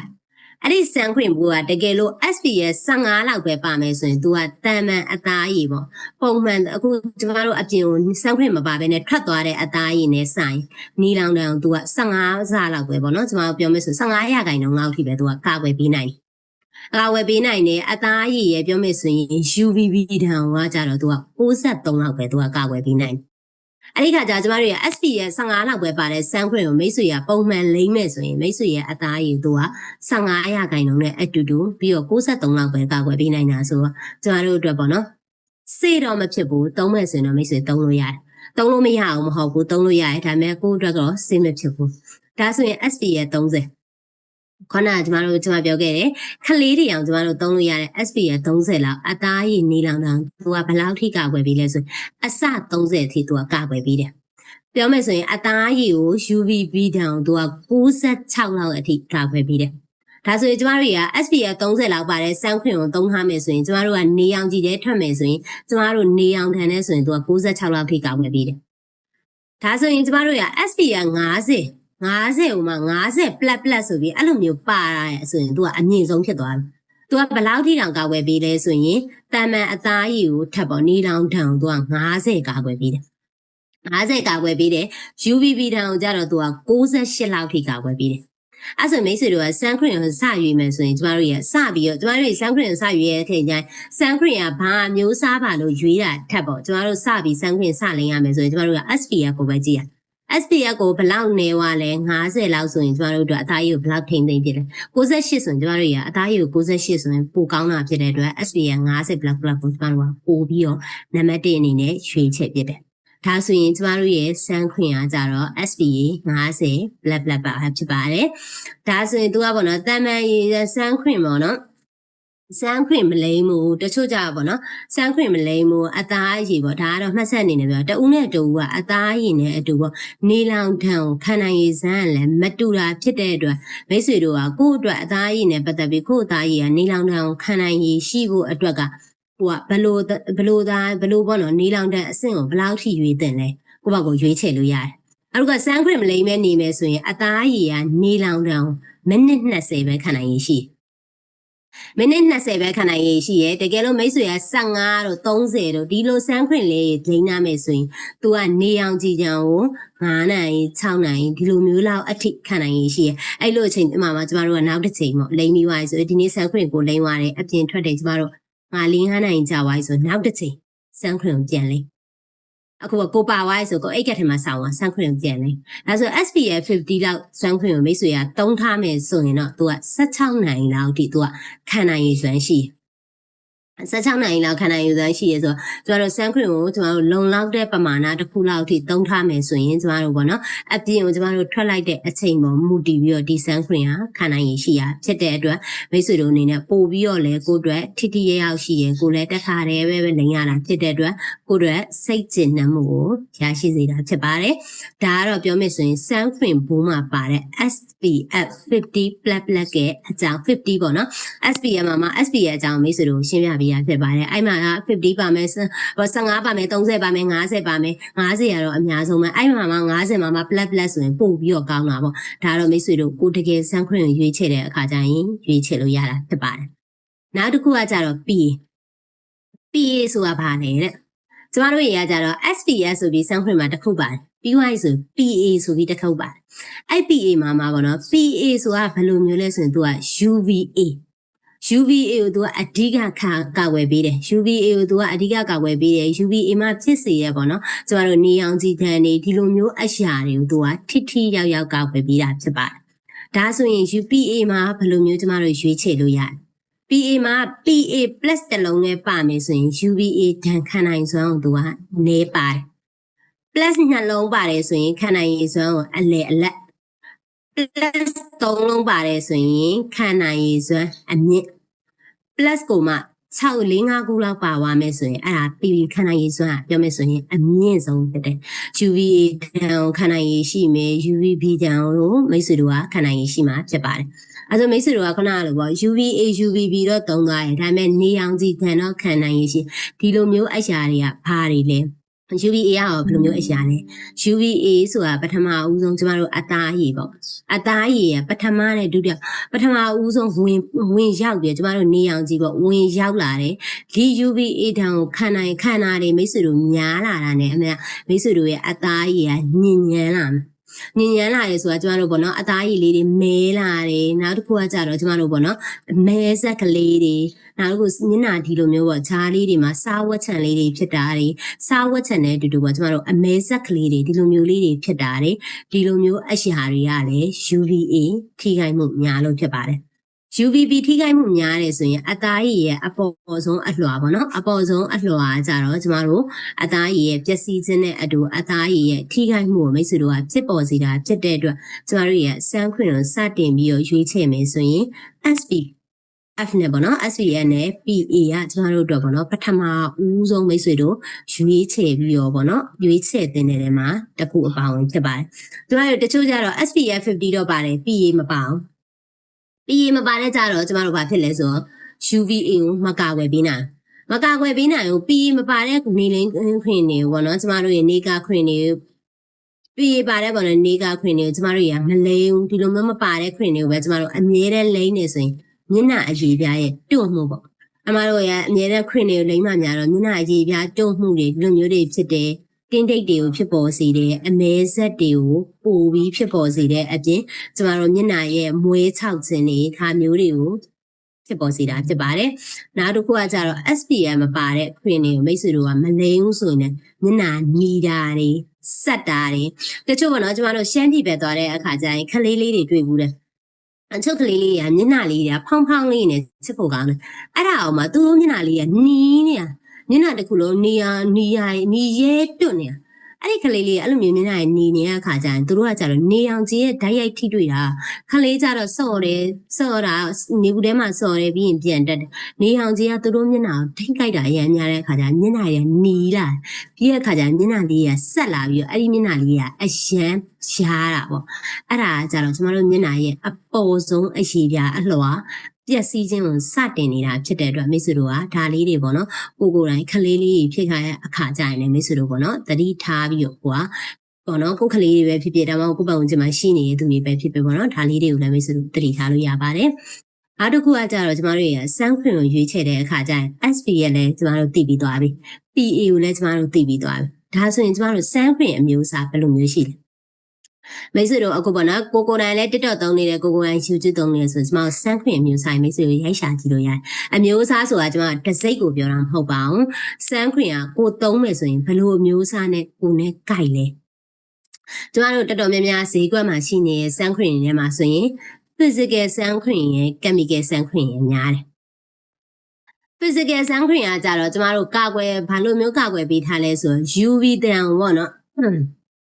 အသားရည်ကနေပြန်ကန်ပြီးတော့ဗောနော်အခုကျမတို့ UV ထိလိုက်တယ်ဆိုရင်မျက်နှာအသားရည်ကနေပြန်ကန်ပြီးတော့ထွက်တဲ့အပုံတော့ကျမတို့ reflection ကိုပုံစံမျိုးပေါ့သူကကန်ထွက်ပြီးတော့မျက်နှာရဲ့အသားရည်မှာနေအောင်ကြည့်တောင်သူကကာကွယ်ပေးခြင်းကိုသူကအဓိကလှုပ်ဆောင်ပေးတယ်အသားရည် UVA UVB ကိုသူကအဓိကအဲ့လိုမျိုးနဲ့ကာကွယ်ပေးတယ်နောက်တစ်ခုကကြတော့ဒီ physical sunscreen ကကြတော့ဘယ်လိုမျိုးလူတွေသုံးလို့ရလဲဆို sensitiveသမားရေပေါ့အသားရည်ကိုထိခိုက်မှုမခံမှုတခုခုဆိုရင်ကျမတို့အသားရည်ပျက်စီးခြင်းတွေဒီလိုမျိုးဓာတ်တွေကိုခံနိုင်မှုမရှိဘူးဆိုတဲ့သူတွေသုံးလို့ရတယ်နောက်တစ်ခုကကြတော့ခလေးနဲ့မိခင်ပေါ့ကလေးငယ်လေးရှိရဲ့အမေတွေဒီလိုမျိုးကိုယ်ဝင်ဆောင်မိခင်တွေမှာသူကသုံးလို့ရတယ် physical sunscreen ကကြတော့အခုမွေးညင်းပေါက်ကလေးတွေပေါ့အခုပေါ့ကျမတို့ချွေးပေါက်ကလေးတွေပိတ်နေတာတို့ချွေးပေါက်ကျနေတာတို့ဒီလိုမျိုးသူတွေသုံးမယ်ဆိုရင်လေသူကအဲ့လိုမျိုးချွေးပေါက်ကျတာတွေချွေးပေါက်ပိတ်တာတွေဒီလိုမျိုးမဖြစ်ဘူးဒါကကြတော့ physical sunscreen ရဲ့အားသာချက်ပြီးတော့နောက်တစ်ခုကကြတော့သူကချစ်ချင်းလိမ့်လို့ရတယ်ချစ်ချင်းလိမ့်ပြီးစောင့်ပြီးတော့သူကအပြင်ဆိုစောင့်ကြရမလို့ပဲနဲ့ချစ်ချင်းထွက်လို့ရတယ်ဒါကကြတော့သူ့ရဲ့အားသာချက်ပေါ့အော် physical sunscreen မှာကြတော့သူကအားသာချက်တော့သူ့ရဲ့အားသာချက်ဒါမျိုးရှိပေမဲ့သူကနောက်တစ်ခုကကြတော့သူကလိမ့်မယ်ဆိုရင်ကျမတို့အချိန်အကန့်တည်းပြန်ပြီးတော့ကျမတို့လိမ့်မိရတယ်ပေါ့နော်3နိုင်ချ4နိုင်ချဒီလိုမျိုးလေးတွေလိမ့်ပြီးရဆိုရင်တော့ပိုပြီးတော့ကောင်းမွန်တာဖြစ်ပါတယ်ဒါကတော့ physical sunscreen ရဲ့အားသာချက်ဖြစ်ပါတယ်chemical sunscreen ကကြတော့သူကဘယ်လိုလုပ်ပေးလဲဆိုရင်သူကအပူချိန်ကိုစောက်ယူပေးတယ်အပူချိန်ကိုစုပ်ယူပေးပြီးတော့သူကအပူအဖြစ်အသားရည်ကိုပေါ့သူကပြောင်းလဲပေးပြီးတော့ပေါ့နော်အသားရည်ကနေအပူချိန်ကိုစုပ်ယူပြီးတော့ဒီစုပ်ယူလာတဲ့အပူချိန်ကိုသူကအသားရည်မှာပြန်ပြီးတော့ UV ဓာတ်တို့ UVA ဓာတ်တို့ UVB ဓာတ်တို့ခံနိုင်အောင်ပြန်ပြီးတော့ပြောင်းလဲပေးတယ်သူ့ရဲ့တိုက်ကကြတော့ခရင်တိုက်ဖြစ်တဲ့အတွက်သူကလိန်ရတာလွယ်ကူတယ်နည်းနည်းလေးလိန်ယူနေအသားရည်ကိုသူကပို့ပြီးတော့ကာကွယ်ပေးတယ်သူကအခြားထုတ်ကုန်တွေတော့သူကတွဲသုံးလို့ရတယ်ဒါပေမဲ့ chemical sunscreen ရဲ့အားနည်းချက်တစ်ခုက sensitive skin တွေလုံးဝသုံးလို့မရပါဘူး တချို့ကြရှိရလေကျမတို့လည်း sunscreen တွေသုံးဖို့ရတချို့ sunscreen တွေကြကျမတို့လည်းအရန်တဲ့ဒါပေမဲ့တချို့ sunscreen ကြ sunscreen သုံးပြီးတော့မှဒီနှစ်ဖူးပေါ်မှာကျမတစ်ခေါက်ခစ်ဘူးရပါတော့တခြား sunscreen တစ်စိမ့်တစ်ခုသုံးပြီးသွားကျနှစ်ဖူးပေါ်မှာကျမ allergic ကလေးလို့အဖူးလေးတသိလေးတွေဒီလိုမျိုးလေးတွေပေါက်လာပေါ့ဒီလိုမျိုးလေးတွေပေါက်လာတဲ့အချိန်မှာဒီအားကြတော့ sunscreen ရပြောမယ်ဆိုရင်ဒါကျမတို့ပေါ့နော်ကိုနဲ့မတည့်တဲ့ကိုနဲ့ဓာတ်မတည့်တဲ့ပေါ့ဒီလိုမျိုး chemical sunscreen လေးတွေကိုရွေးချယ်ပြီးသုံးခဲ့မယ်ဆိုရင်လည်းမိတ်ဆွေတို့ကဒီလိုမျိုးအရာလေးတွေကိုခံစားရတာဖြစ်ပါတယ်။ဒါဆိုရင်ကျမတို့ဒီ SCN ထုတ်ခဲ့တဲ့ sunscreen ရော physical sunscreen လား chemical sunscreen လားဘယ်မျိုးစားထဲမှာပါလဲ။ကျမတို့ SCN ထုတ်လုပ်ထားတဲ့ sunscreen ကကြတော့ hybrid sunscreen မျိုးစားဖြစ်ပါတယ်။ hybrid ဆိုတဲ့ sunscreen မျိုးစားကြတော့ဘယ်လိုမျိုးလဲဆိုရင် physical sunscreen နဲ့ chemical sunscreen ကိုနှစ်ခုရောထားပြီးတော့ပေါ့နော်ရရှိလာတဲ့သူတို့စီကကောင်းကျိုးတွေကိုပဲယူထားတဲ့ sunscreen တစ်မျိုးဖြစ်ပါတယ် physical လိုပဲ UV ကိုပြန်ကန်ပြီးတော့သူကထုတ်လုပ်ပေးနိုင်တယ်လို့ chemical လိုပဲ UV ကိုသူကစုပ်ယူနိုင်စေတယ် hybrid sunscreen ကိုသုံးနေဆိုရင်ကျမတို့ခန္ဓာကိုယ်ရဲ့ပေါ့နော်အပူချိန်မှာဟုတ်ပါကျမတို့ခန္ဓာကိုယ်ကအရန်ဟိုမှာအပူတွေကန်ထွက်နေရဆိုရင်ကျမတို့ဒီ physical ဒီ hybrid sunscreen လေးသုံးလိုက်တယ်ဆိုရင်မျက်နှာအသားကြီးအေးလေးနဲ့နေလို့ကောင်းတယ်ကျမတို့ခန္ဓာကိုယ်ကထွက်လာတဲ့ဓာတ်တွေကအရန်အေးနေတဲ့ဓာတ်တွေဒီလိုမျိုးဆိုရင်ကျမတို့မျက်နှာလေးကိုနွေးနွေးလေးနဲ့တကယ်ဟိုမှာနေလို့ကောင်းအောင်သူကလှုပ်ဆောင်ပေးတယ်ဒါ hybrid sunscreen ကအားသာချက်တစ်ခုဖြစ်တယ်နောက်တစ်ခုကကြတော့ hybrid sunscreen ကလည်းသူကခရင်သားဖြစ်တယ်ခရင်သားဖြစ်တဲ့အတွက်သူကလိန်ရတာလွယ်ကူတယ်လိန်ရတာလွယ်ကူတယ်မျက်နှာတွေကိုရောက်တာမြန်တယ်လွယ်လွယ်ကူကူသူကစိတ်ဝင်မှုမြန်တယ်စိတ်ဝင်မှုမြန်ပြီးတော့ကျမတို့မျက်နှာကိုကြည်ကြည်လင်လင်လေးဖြစ်ပေါ်စေတယ်အောက်ကကြတော့သူ့ကိုလိန်မယ်ဆိုရင်ကျမတို့ချစ်ချင်းလိန်လို့ရတယ်စစ်စင်းလိုက်နေဆိုတော့အခုကကျမအပြင်သွားတော့မှာအခုအပြင်သွားမဲ့အချိန်မှာကျမက sunscreen လိမ့်ပြီးတော့တချို့ဆိုရှိရလေ sunscreen လိမ့်ပြီး15မိနစ်လောက်စောင့်ပြီးသွားမှ foundation ကိုထပ်ပြီးလိမ့်ရတယ်အဲ့လိုလဲဆို sunscreen ကမျက်နှာမှာပျော်ဝင်ဖို့အတွက်ကျမတို့စောင့်ရတာမလို့ဒီလိုမျိုးမဟုတ်ဘဲနဲ့ sunscreen ကိုပေါ့နော်ဒီလိုမျိုးစောင့်စရာမလိုဘဲနဲ့ချစ်ချင်းလိမ့်ကိုကတခြား foundation ထပ်လိမ့်ပြီးတော့ချစ်ချင်းအပြင်ထွက်လို့ရတယ်ဒါ hybrid sunscreen ရဲ့အားသာချက်တစ်ခုဖြစ်တယ်။အခုကကြတော့ sensitive skin တွေလည်းသူကသုံးဆွဲလို့ရတယ်။မိခင်တွေအခုပေါ့နော်နိုးတိုက်မိခင်တွေလည်းသူကသုံးဆွဲလို့ရတဲ့အပြင်ကိုဝင်ဆောင်မိခင်တွေပါဒီ sunscreen ကိုသုံးလို့ရတယ်။ဘာကြောင့်လဲဆိုရင်တချို့ဆိုရင် sunscreen မှာခုနကဆိုရင် chemical sunscreen ဆိုရင်ကျမတို့နိုးတိုက်မိခင်တွေတို့နောက်ကိုဝင်ဆောင်မိခင်တွေတို့သုံးလို့မရအောင်ဒီ sunscreen ကနေရရှိလာတဲ့အဖက်တွေကကြတော့ကျမတို့ပေါ့နော်ခလေးနဲ့အတူတူဒီနိုးတိုက်ဆိုလဲနိုးတိုက်ကလေးလေးတွေဒီလိုမျိုးကလေးလေးတွေကိုသူကထိခိုက်နိုင်တာဖြစ်တဲ့အတွက်ဒီလိုမျိုးသုံးဆွဲလို့မရပါဘူးဒါပေမဲ့ဒီအားကြတော့ပေါ့နော်ဒီ hybrid sunscreen ကကြတော့ခလေးအခုပေါ့နော်ကိုဝင်ဆောင်မိခင်တွေပါသူကသုံးဆွဲလို့ရရှိတာဖြစ်ပါတယ်ပြီးတော့နောက်တစ်ခုကကြတော့အခြားထုတ်ကုန်တွေနဲ့သူကအလွယ်တကူသုံးလို့ရတယ်။ကျမခုနကပြောခဲ့တယ် sunscreen သုံးပြီးသွားရင်ကျမတို့ foundation ကိုချစ်ချင်းတင်မယ်ဆိုတော့ကျမတို့ချစ်ချင်းစိတ်ဝင်မှုရယ်။အခုသူ့ကိုလိမ့်လိုက်လို့ပေါ့ကျမတို့ sunscreen ကြောင့်ပေါ့နော်ဒီမျက်နှာမှာရှိနေတဲ့ချွေးပေါက်ကလေးတွေပိတ်သွားတာတို့ချွေးပေါက်ကလေးတွေတင်းသွားတာတို့ဒီလိုမျိုးတွေကိုမဖြစ်ဘူး။ဒါကကြတော့ hybrid sunscreen ရဲ့အားသာချက်ဖြစ်ပါတယ်။ဒါကြောင့်ကျမတို့ရတကယ်မှပေါ့နော် sunscreen ကိုရွေးချယ်မယ်ဆိုရင်ကျမတို့အချက်၃ချက်နဲ့ရွေးချယ်လို့ရတယ်။နံပါတ်1အချက်အနေနဲ့ကျမတို့တွေကအဲ့ sunscreen မှာ SPF ဘယ်လောက်ပါလဲနောက်တစ်ခုကကြတော့ PA ဆိုလဲကျမတို့တော့ပေါ့ PA မှာမှ plus ဘယ်နှလုံးလောက်ထိပါတယ်နောက်တတိယကကြတော့ကျမတို့သုံးမဲ့ sunscreen က physical sunscreen လား chemical sunscreen လားဒီထားထဲမှာ hybrid sunscreen သာဆိုရင်ကျမတို့ရွေးချယ်ထားတဲ့ sunscreen ကကျမတို့အတွက်အရန်ဟိုမှာကောင်းမွန်ပြီးတော့အသားရည်နဲ့အတူတူထပ်တူကြနေတဲ့ sunscreen တစ်ခုကိုမိတ်ဆွေတို့ကပိုင်ဆိုင်ရမှာဖြစ်ပါတယ်ဒါဆိုရင်ကျမတို့ SCM မှာထုတ်ထားတဲ့ဒီ sunscreen လိမ့်မော်ရောင်လေးရဆိုရင်သူက hybrid sunscreen အမျိုးအစားဖြစ်ပါတယ် hybrid sunscreen အမျိုးအစားဖြစ်တဲ့အတွက်မိတ်ဆွေတို့ကလိမ့်ရတာလွယ်ကူတယ်အသားရည်တွေကိုတကယ်ဟိုမှာပေါ့နော်ပို့ပြီးတော့ထိထိရောက်ရောက်နဲ့ပေါ့နော်ရောက်ရှိစေတဲ့ sunscreen ဖြစ်ပါတယ်ဒါကတော့ကျမတို့ပေါ့နော် sunscreen ကsunscreen ရပေါ့နော် market ကျမတို့အရေးအတွက်ကိုကြည့်မယ်ဆိုရင်တဲ့ sunscreen ကတဖြည်းဖြည်းနဲ့ကျမတို့ရပေါ့နော်ဒီ2024မှာဆိုရင်တကဘာလုံးဆိုင်ရာ sunscreen ရဲ့ဈေးကွက်က4.3 413.8 တန်းအထိပေါ့နော်သူကဘတ်ပေါ့ IT ရောက်ထိသူကရှိလာတာဖြစ်ပါတယ်2029မှာဆိုရင်ねသူက638တန်းလောက်အထိကိုသူကတိုးမြင့်လာမယ်လို့ခန့်မှန်းထားတယ်ဒါလည်းပေါ့နော်ကျမတို့ရ sunscreen ကိုပြောမယ်ဆိုရင်တော့အခု San Queen ရဲ့ဈေးကွက်ကကျမတို့ပေါ့အခုအကုန်လုံးဒီယောက်ျားလေးရော main ကလေးရောအခုနောက်ပိုင်းဆိုရင် San Queen ကကျမတို့အသားရည်အတွက်ဘယ်လောက်ထိလိုအပ်လာတယ်ဆိုတာကိုကျမတို့တဖြည်းဖြည်းနဲ့ပေါ့နော်ကျမတို့လေးလာတဲ့အခါကျရင်ပို့ပြီးတော့သိရတယ်အဲ့ဒီတခြားပြစ်ကုန်ပစ္စည်းဈေးကွက်ပေါက်တာထပ်ပေါ့နော်စမ်းခွင်ရဲ့ဈေးကွက်ကကျမတို့အတွက်ပေါ့နော်တကယ်ကိုမှဈေးကွက်တစ်ခုလောက်အထိကိုပို့ပြီးတော့ပေါ့နော်ပမာဏတစ်ခုဒီမှာဆိုရင်9.81လောက်အထိကိုပေါ့နော်ပြောမယ်ဆိုရင်ဒီ2029လောက်အထိကိုပေါက်လာနိုင်တဲ့ကုန်ပစ္စည်းတစ်ခုဖြစ်ပါတယ်။အားကြောင့်လဲဆိုရင်စမ်းခွင်ရဲ့ဈေးကွက်ကကျမတို့အတွက်မှာအရန်လုံးအရန်အောင်ပါပေါ့နော်ဝယ်လိုအားရတဖြည်းဖြည်းနဲ့မြင့်တက်လာတယ်။အားကြောင့်လဲဆိုရင်လူတွေကနေအောင်ကြီးရဲ့ဒဏ်နေနဲ့အတူတူပေါ့နော်ပတ်ဝန်းကျင်ရဲ့ညဉ့်ညမ်းမှုတွေဒီလိုຢာတွေကပုံများလာတာဖြစ်တဲ့အတွက်စမ်းခွင့်ရကျမတို့အတွက်တခြားကုန်ပစ္စည်းမသုံးနိုင်ဘူးဆိုရင်တော့မိတ်ဆွေရစမ်းခွင့်ရတော့မရှိမဖြစ်နေ့စဉ်မိတ်ဆွေပေါ်မှာလိုအပ်နေတာဖြစ်ပါတယ်ဒါဆိုရင်ဒါကတော့ကျမတို့ပေါ့နော်ကျူတောက်အနေနဲ့ထွက်လာတဲ့ကျမတို့ရဲ့စမ်းခွင့်လေးပေါ့အစီရင်ထုတ်တဲ့ကျမတို့ရဲ့စမ်းခွင့်မလေးဖြစ်ပါတယ် SPM မှာဆိုရင်သူက50ပါတယ် PA ပါပြီးတော့သူကဖောင်းလုပ်ပေးလဲဆိုရင်သူကအညစ်အကြေးနဲ့နေအောင်ကြည်ရအသားရည်ကိုပျက်စီးစေတဲ့ဖုံမုတ်တရားရင်သူကအဓိကကာကွယ်ခြင်းကိုလုပ်ပေးတယ်။နောက်တစ်ခုကသူ့ရဲ့အမျိုးအစား hybrid ဆန်းခွင်အမျိုးအစားဖြစ်တဲ့အတွက်အသားရည်တွေကိ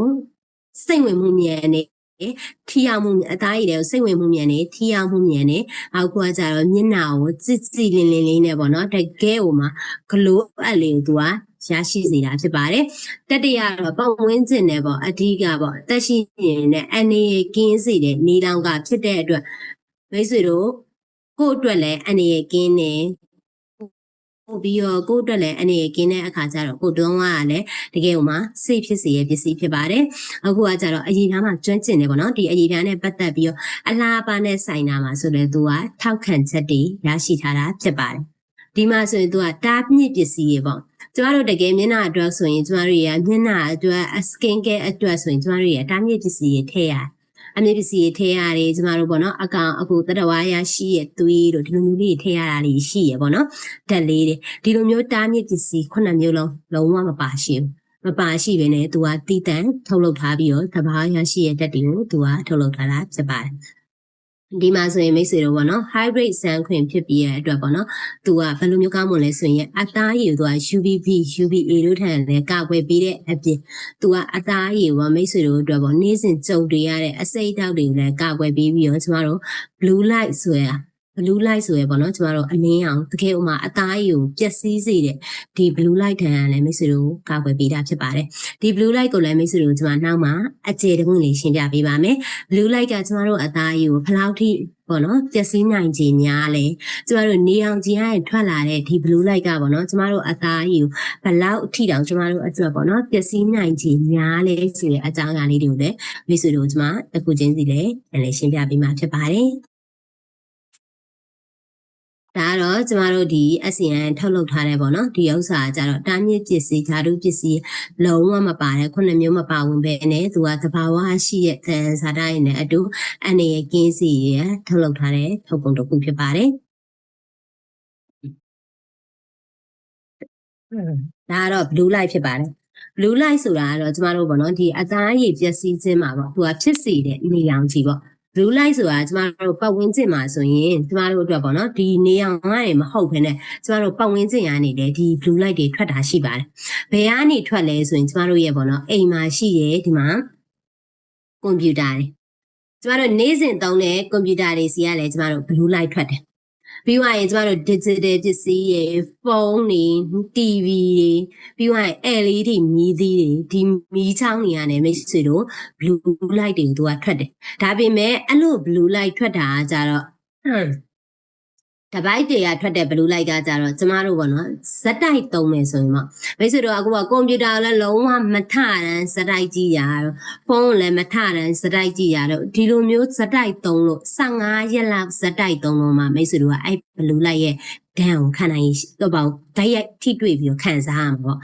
နေအောင်ကြည်ရထွက်တဲ့ blue light ကကြတော့ကျမတို့15မိနစ်20လောက်ထိလိုက်တာနဲ့မိတ်ဆွေတို့ရဲ့အသားရည်ဟာပျက်စီးခြင်းကတဖြည်းဖြည်းနဲ့ပို့ပြီးတော့ဆလာဘလို့တွေသားရည်ပျက်စီးခြင်းလဲဆိုရင်ခုနကကျွန်တော်တို့ပြောခဲ့တယ်ရှင်းမှလည်းပြောခဲ့တယ်မှဲ့ကြောက်တွေအမဲဆက်တွေတချို့မိတ်ဆွေတို့ကြုံလို့မှာနော်ကျွန်မဆိုရင်အခုပေါ့30ကျော်လောက်မှာကိုကိုတတိထားလာတဲ့အချက်ကကြတော့မှဲ့တွေပုံညာ လားကျမပေါ့နော်မျက်နှာတွေမှာလည်းမှဲ့တွေများလာတယ်ကြောကုန်းတွေမှာလည်းကျမမှဲ့တွေများလာတယ်အဲ့ဒီအချိန်မှာပေါ့ကိုတွေးရတာပေါ့နော်အော်အသက်ကြီးမှမှဲ့တွေထွက်လာပါလားအမှန်တကယ်တော့မိတ်ဆွေအဲ့ဒါကကြတော့ကျမတို့ရအသက်ကြီးလို့မှဲ့ထွက်လာတာနဲ့ကျမတို့ဘာမှမဆိုင်ဘူးပေါ့နော်ကျမတို့ရနေအောင်ကြီးထိတာတွေများရင်လည်းကျမတို့မှဲ့တွေထွက်လာတယ်ကျမတို့ကြောကုန်းတွေမှာနေပူတာတွေများလာရင်လည်းကျမတို့မျက်နှာမှာမှဲ့လေးတွေတို့ခုနားလေးမှာမှဲ့လေးတစ်လုံးတို့လေပင်လေးမှာထွက်လာတာအဲ့ဒါမိတ်ဆွေကိုနေအောင်ကြီးပေါ့ဒီပြောမယ်ဆိုရင်လူလိုက်တွေဓာတ်ရိုက်ထိလာတာများရင်မိတ်ဆွေတို့ရဲ့အဲ့ဒီမှာမှဲ့ချောက်ကလေးတွေအမဲဆက်ကလေးတွေဒီလိုမျိုးလေးတွေကတဖြည်းဖြည်းနဲ့ပို့ပြီးတော့ညားလာတာဖြစ်ပါတယ်နောက်တစ်ခုကကြတော့အသားရည်ကမကြမ်းပါလားအသားရည်ကမကြမ်းပါတာဆိုတော့တချို့အသားရည်တွေရှိတယ်ကျမတို့လည်းဖြစ်ခဲ့ဘူးလေပေါ့နော်ဒီနေ့တော့ကိုမျက်နှာအသားရည်တွေကကြည့်လိုက်ရင်ဝင်းဝင်းလေးလှလှလေးကြည်ကြည်လေးဖြစ်နေတယ်လို့ပဲနောက်ရက်ကျတော့ကိုမျက်နှာကြီးကချစ်ချင်းပဲညက်သေးွားတယ်လို့မျက်နှာပဲ screen care မှားွားတယ်လို့ဒီလိုမျိုးလေးပေါ့အသားရည်မညီမညာတရက်နဲ့တရက်အသားရည်ကကျမ်းမာမှုမရှိရဒီလိုမျိုးຢာလေးတွေကိုလည်းဖြစ်နိုင်တာဖြစ်ပါတယ်နောက်တစ်ခုကကျတော့အသားရည်ပြော့တွဲတာတွေအရွယ်မတိုင်ခင်ပေါ့အရွယ်ကြတ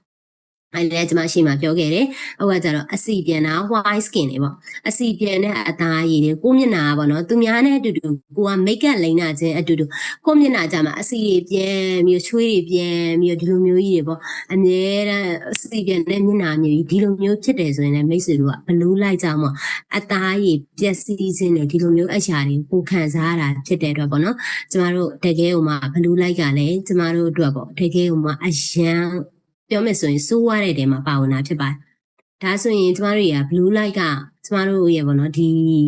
ီအောက်ဆိုင်ထဲမှာဆိုရင်ကျမတို့ဘယ်လိုမျိုးတွေးလို့ရလဲဆိုဒီ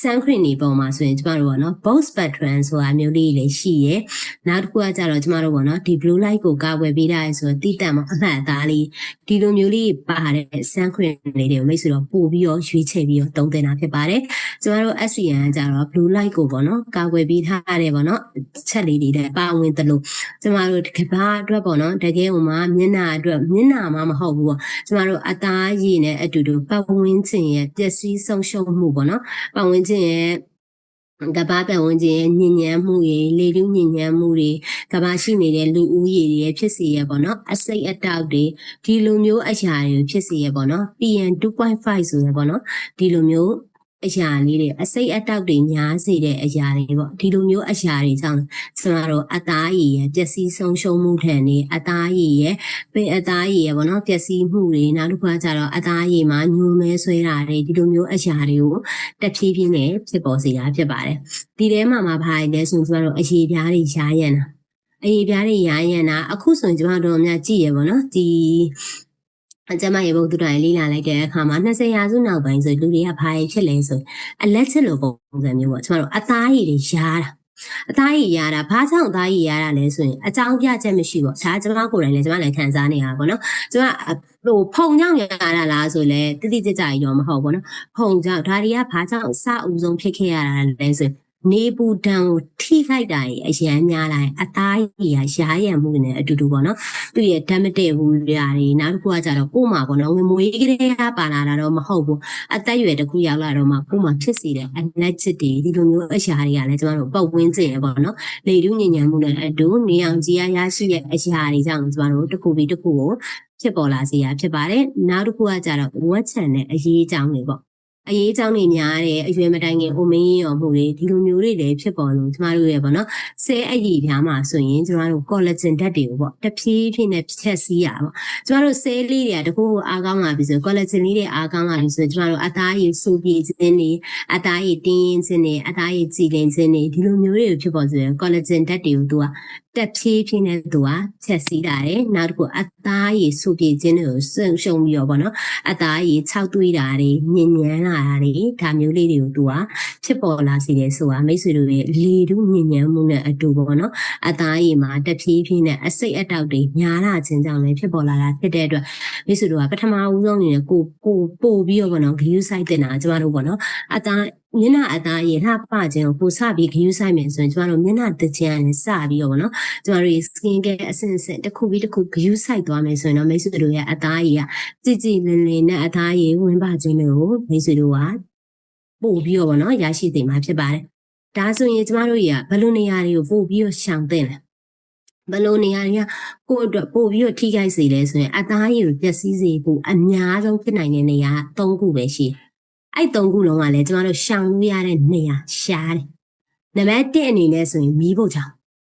်ဓာတုပစ္စည်းများအထွက်အများဆုံးကစက်ယုံတွေမီးဖို့ချောင်တွေစိုက်ပျိုးရေးသုံးပစ္စည်းနဲ့ရေဆိုးတွေကလည်းကျမတို့မျက်နှာအသားရည်ကိုပျက်စီးစေတယ်။ကျမတို့မီးဖို့ချောင်မှာဆိုရင်မီးဖို့ချောင်ကထွက်ခဲ့တဲ့အငွေ့မီးဖို့ချောင်ကထွက်ခဲ့တဲ့အနံ့တွေဒီလိုမျိုးအရာတွေကိုမိတ်ဆွေတို့ကပြောမယ်ဆိုရင်အိမ်ရှင်မတစ်ယောက်ဖြစ်လာပြီဆိုဒီလိုအရာတွေကိုတောက်လျှောက်နေစင်ပေါ့ကိုကကြုံတွေ့ရဒါဆိုအိမ်ရှင်မသူ့အိမ်ထဲမှာတော့နေတာပဲဒါပေမဲ့သူ့အသားကြီးကဘာလို့မဲလာတာလဲသူ့သားကြီးကအိမ်ထဲမှာတော့နေတာပဲဘာလို့တင်းတိတ်တွေကပိုဆိုးလာတာလဲဆိုသူကနှိမ့်တိုင်းမိဖို့ကြောင့်လည်းဝင်နေရလို့ပါမိတ်ဆွေကိုအိမ်ရှင်မသူကဘာကြောင့်မျက်နှာအသားကြီးတွေကရမ်းဝဲချောက်လာတဲ့အရင်နဲ့မတူဘူးဆိုသူ့ကိုပြန်ကြည့်သူမီးဖို့ချောင်နဲ့အမြဲတမ်းဝင်နေရတယ်ဆိုရင်အဲ့ဒီမီးဖို့ချောင်ကရရှိလာတဲ့အမွေးတင်ချောင်လဲမိတ်ဆွေရဲ့တင်းတိတ်တွေတို့ဝက်ချန်တွေတို့ဒါမျိုးတွေပို့ပြီးတော့ဖြစ်စီတာဖြစ်တဲ့အတွက်မိတ်ဆွေကအမြဲတမ်းကိုယ့်အတွက်ပေါ့နော်လှုပ်တဲ့အရာကိုမျက်နှာတည်ပြီးပြီဆိုရင်စမ်းခွင့်ကမဖြစ်မနေဘူးပါစမ်းခွင့်လိမ့်ပြီးမှမိတ်ဆွေတို့ထမင်းချက်တာဟင်းချက်တာဒါမျိုးလေးလှုပ်တယ်ဆိုရင်တော့မိတ်ဆွေတို့အတွက်ပို့ပြီးတော့ထိရောက်ပြီးတော့ကာကွယ်ပြီးသားဖြစ်တယ်လို့အနေနဲ့ယုံကြည်ရဖြစ်ပါတယ်။နောက်တစ်ခုကတော့လေတူးရရင်ရတဲ့အစိတ်ဓာတ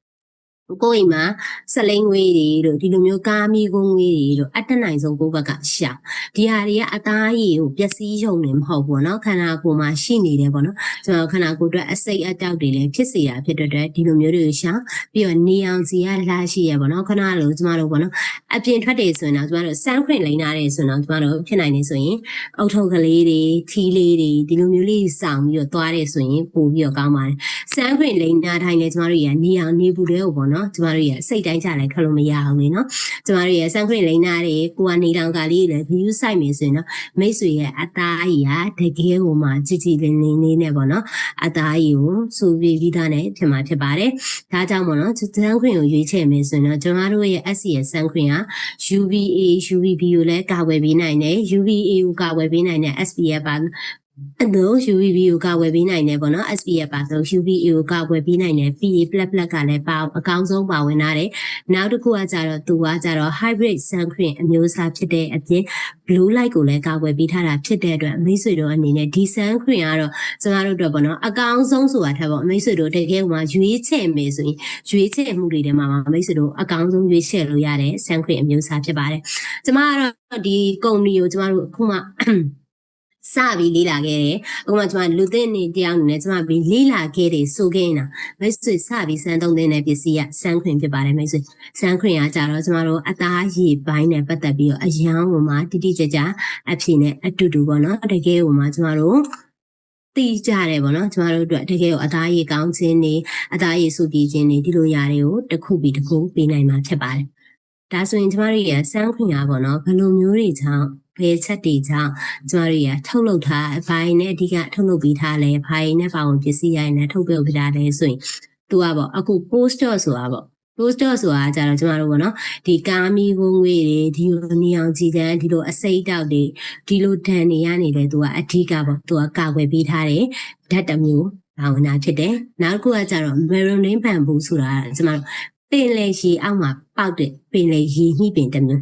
သူကကြတော့အမြင့်ပေကဘယ်လောက်ထိမြင့်လဲဆိုရင်9ပေလောက်ထိမြင့်တယ်သူအပင်ကကြတော့သူ့ထဲမှာဆိုရင် UV တို့နောက်တစ်ခုကကြတော့ blue light တို့ UVA တို့အဓိကကာကွယ်ပေးတဲ့ဓာတ်ပါတယ်အဲ့ဒီဓာတ်ကိုသူကအဓိကအဲ့ဒီဓာတ်တွေနဲ့ထုတ်လုပ်ထားပြီးဖြစ်ပြီးတော့အသားရည်ကိုပျက်စီးစေတဲ့လှိုင်းတွေကနေစုပ်ယူပေးနိုင်တာဖြစ်ပါတယ်နောက်တစ်ခုကကြတော့သူ့ထဲမှာဗီတာမင် C ပါတယ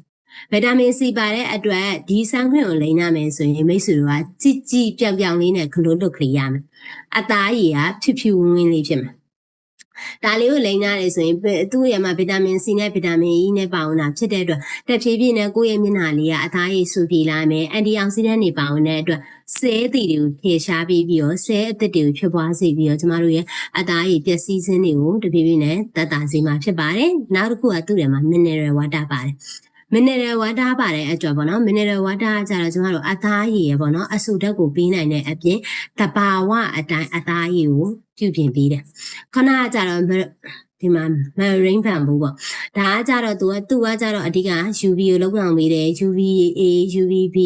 blue light တွေထံကာကွယ်ပေးတယ်အခုကကြတော့သူတွေမှာ post shot ပေါတယ်ပဲလေထဲမှာရှိတဲ့အစိတ်အတောက်တွေခုနကနေအောင်ကြီးရရှိရဲ့အစိတ်အတောက်တွေဒါမျိုးတွေကိုဖယ်ရှားပေးနိုင်တဲ့အပြင် သူကကြတော့ အစိုးတက်ကိုလည်းအပြည့်အဝပေးနိုင်တာဖြစ်တဲ့အတွက်မိတ်ဆွေတို့အတွက်တကယ်ကိုမှပေါ့ဆန်းခရင်ကိုလိမ့်နေအသားရည်ကြည်တင်ခြင်းနေအသားရည်ဝင်းပခြင်းနေနဲ့အတူအသားရည်စူပြေခြင်းတွေကိုလုပ်ရမှာရရှိမှာဖြစ်ပါတယ်ဒါဆိုရင်ပေါ့နော်ကျမတို့ရဆန်းခရင်ကိုပေါ့ကျမတို့ရှေ့မှာလည်းပြောခဲ့တယ်ဆန်းခရင်ကကျမတို့အတွက်ပေါ့အဓိကဘာကြောင့်သုံးချင်တာလဲအသားရည်ကြည်လင်ဖို့အတွက်အဓိကနေလောင်တန်တွေကိုကာကွယ်ဖို့အတွက်ကျမတို့မျက်နှာမှာအမဲဆက်တွေတင်းတိတ်တွေဝက်ချန်နေမဖြစ်ဖို့အတွက်အဓိကသုံးသင့်တာဒါဆိုရင်ကျမတို့ဆန်းခွင့်ကိုဘယ်လိုလိမ့်ရမလဲ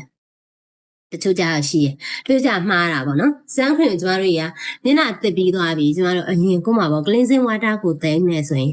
ဆန်းခွင့်ကိုမျက်နှာတစ်ပြီး cleansing water သုံးပြီးသွားရင်ဘယ်လောက်လို့ဘယ်လိုမျိုးလိမ့်ရမလဲဒီလိုမျိုးလက်နဲ့ချောင်းပေါ့ဒီလက်နဲ့ချောင်းကိုအပြည့်ထည့်ဒီလက်နဲ့ချောင်းကိုဒီတစ်ချောင်းအပြည့်ဒီတစ်ချောင်းအပြည့်ထည့်ပြီးသွားဆိုရင်ကျမတို့မျက်နှာမှာအပြည့်လိမ့်နေလိမ့်ပြီးသွားပြီဆိုရင်ကျမတို့ပေါ့အခုပေါ့နေပူတွေသွားမယ်ဆိုရင်ကျမတို့ကနေပူတွေသွားမယ်အပြင်မသွားခင်ဖြစ်နိုင်နေဆိုရင်တော့ကျမအနေနဲ့ကျမသုံးနေဆိုရင်တော့ကျမမနက်မိုးလေးနဲ့လိမ့်နိုင်ဘယ်ပဲသွားကိုအခုအပြင်သွားကန်နေဆိုရင်တော့ကျမတို့ရေမချိုးဘူးရင်တော့ကျမတို့အပြင်သွားဖို့အတွက်ရေရွာချိုးပြီးသွားပြီဆိုရင်တော့ကျမမထွက်ခင်တော့ကျမတို့ချစ်ချင်းလိမ့်တာထက်ဆိုင်15မိနစ်20လောက်ကြိုပြီးတော့လိမ့်တာဒီလိုမျိုးကောင်းတယ်ကိုလိမ့်ကိုရွေးချယ်ထားတဲ့စမ်းခရင်ကကြတော့ကျမတို့အတွက်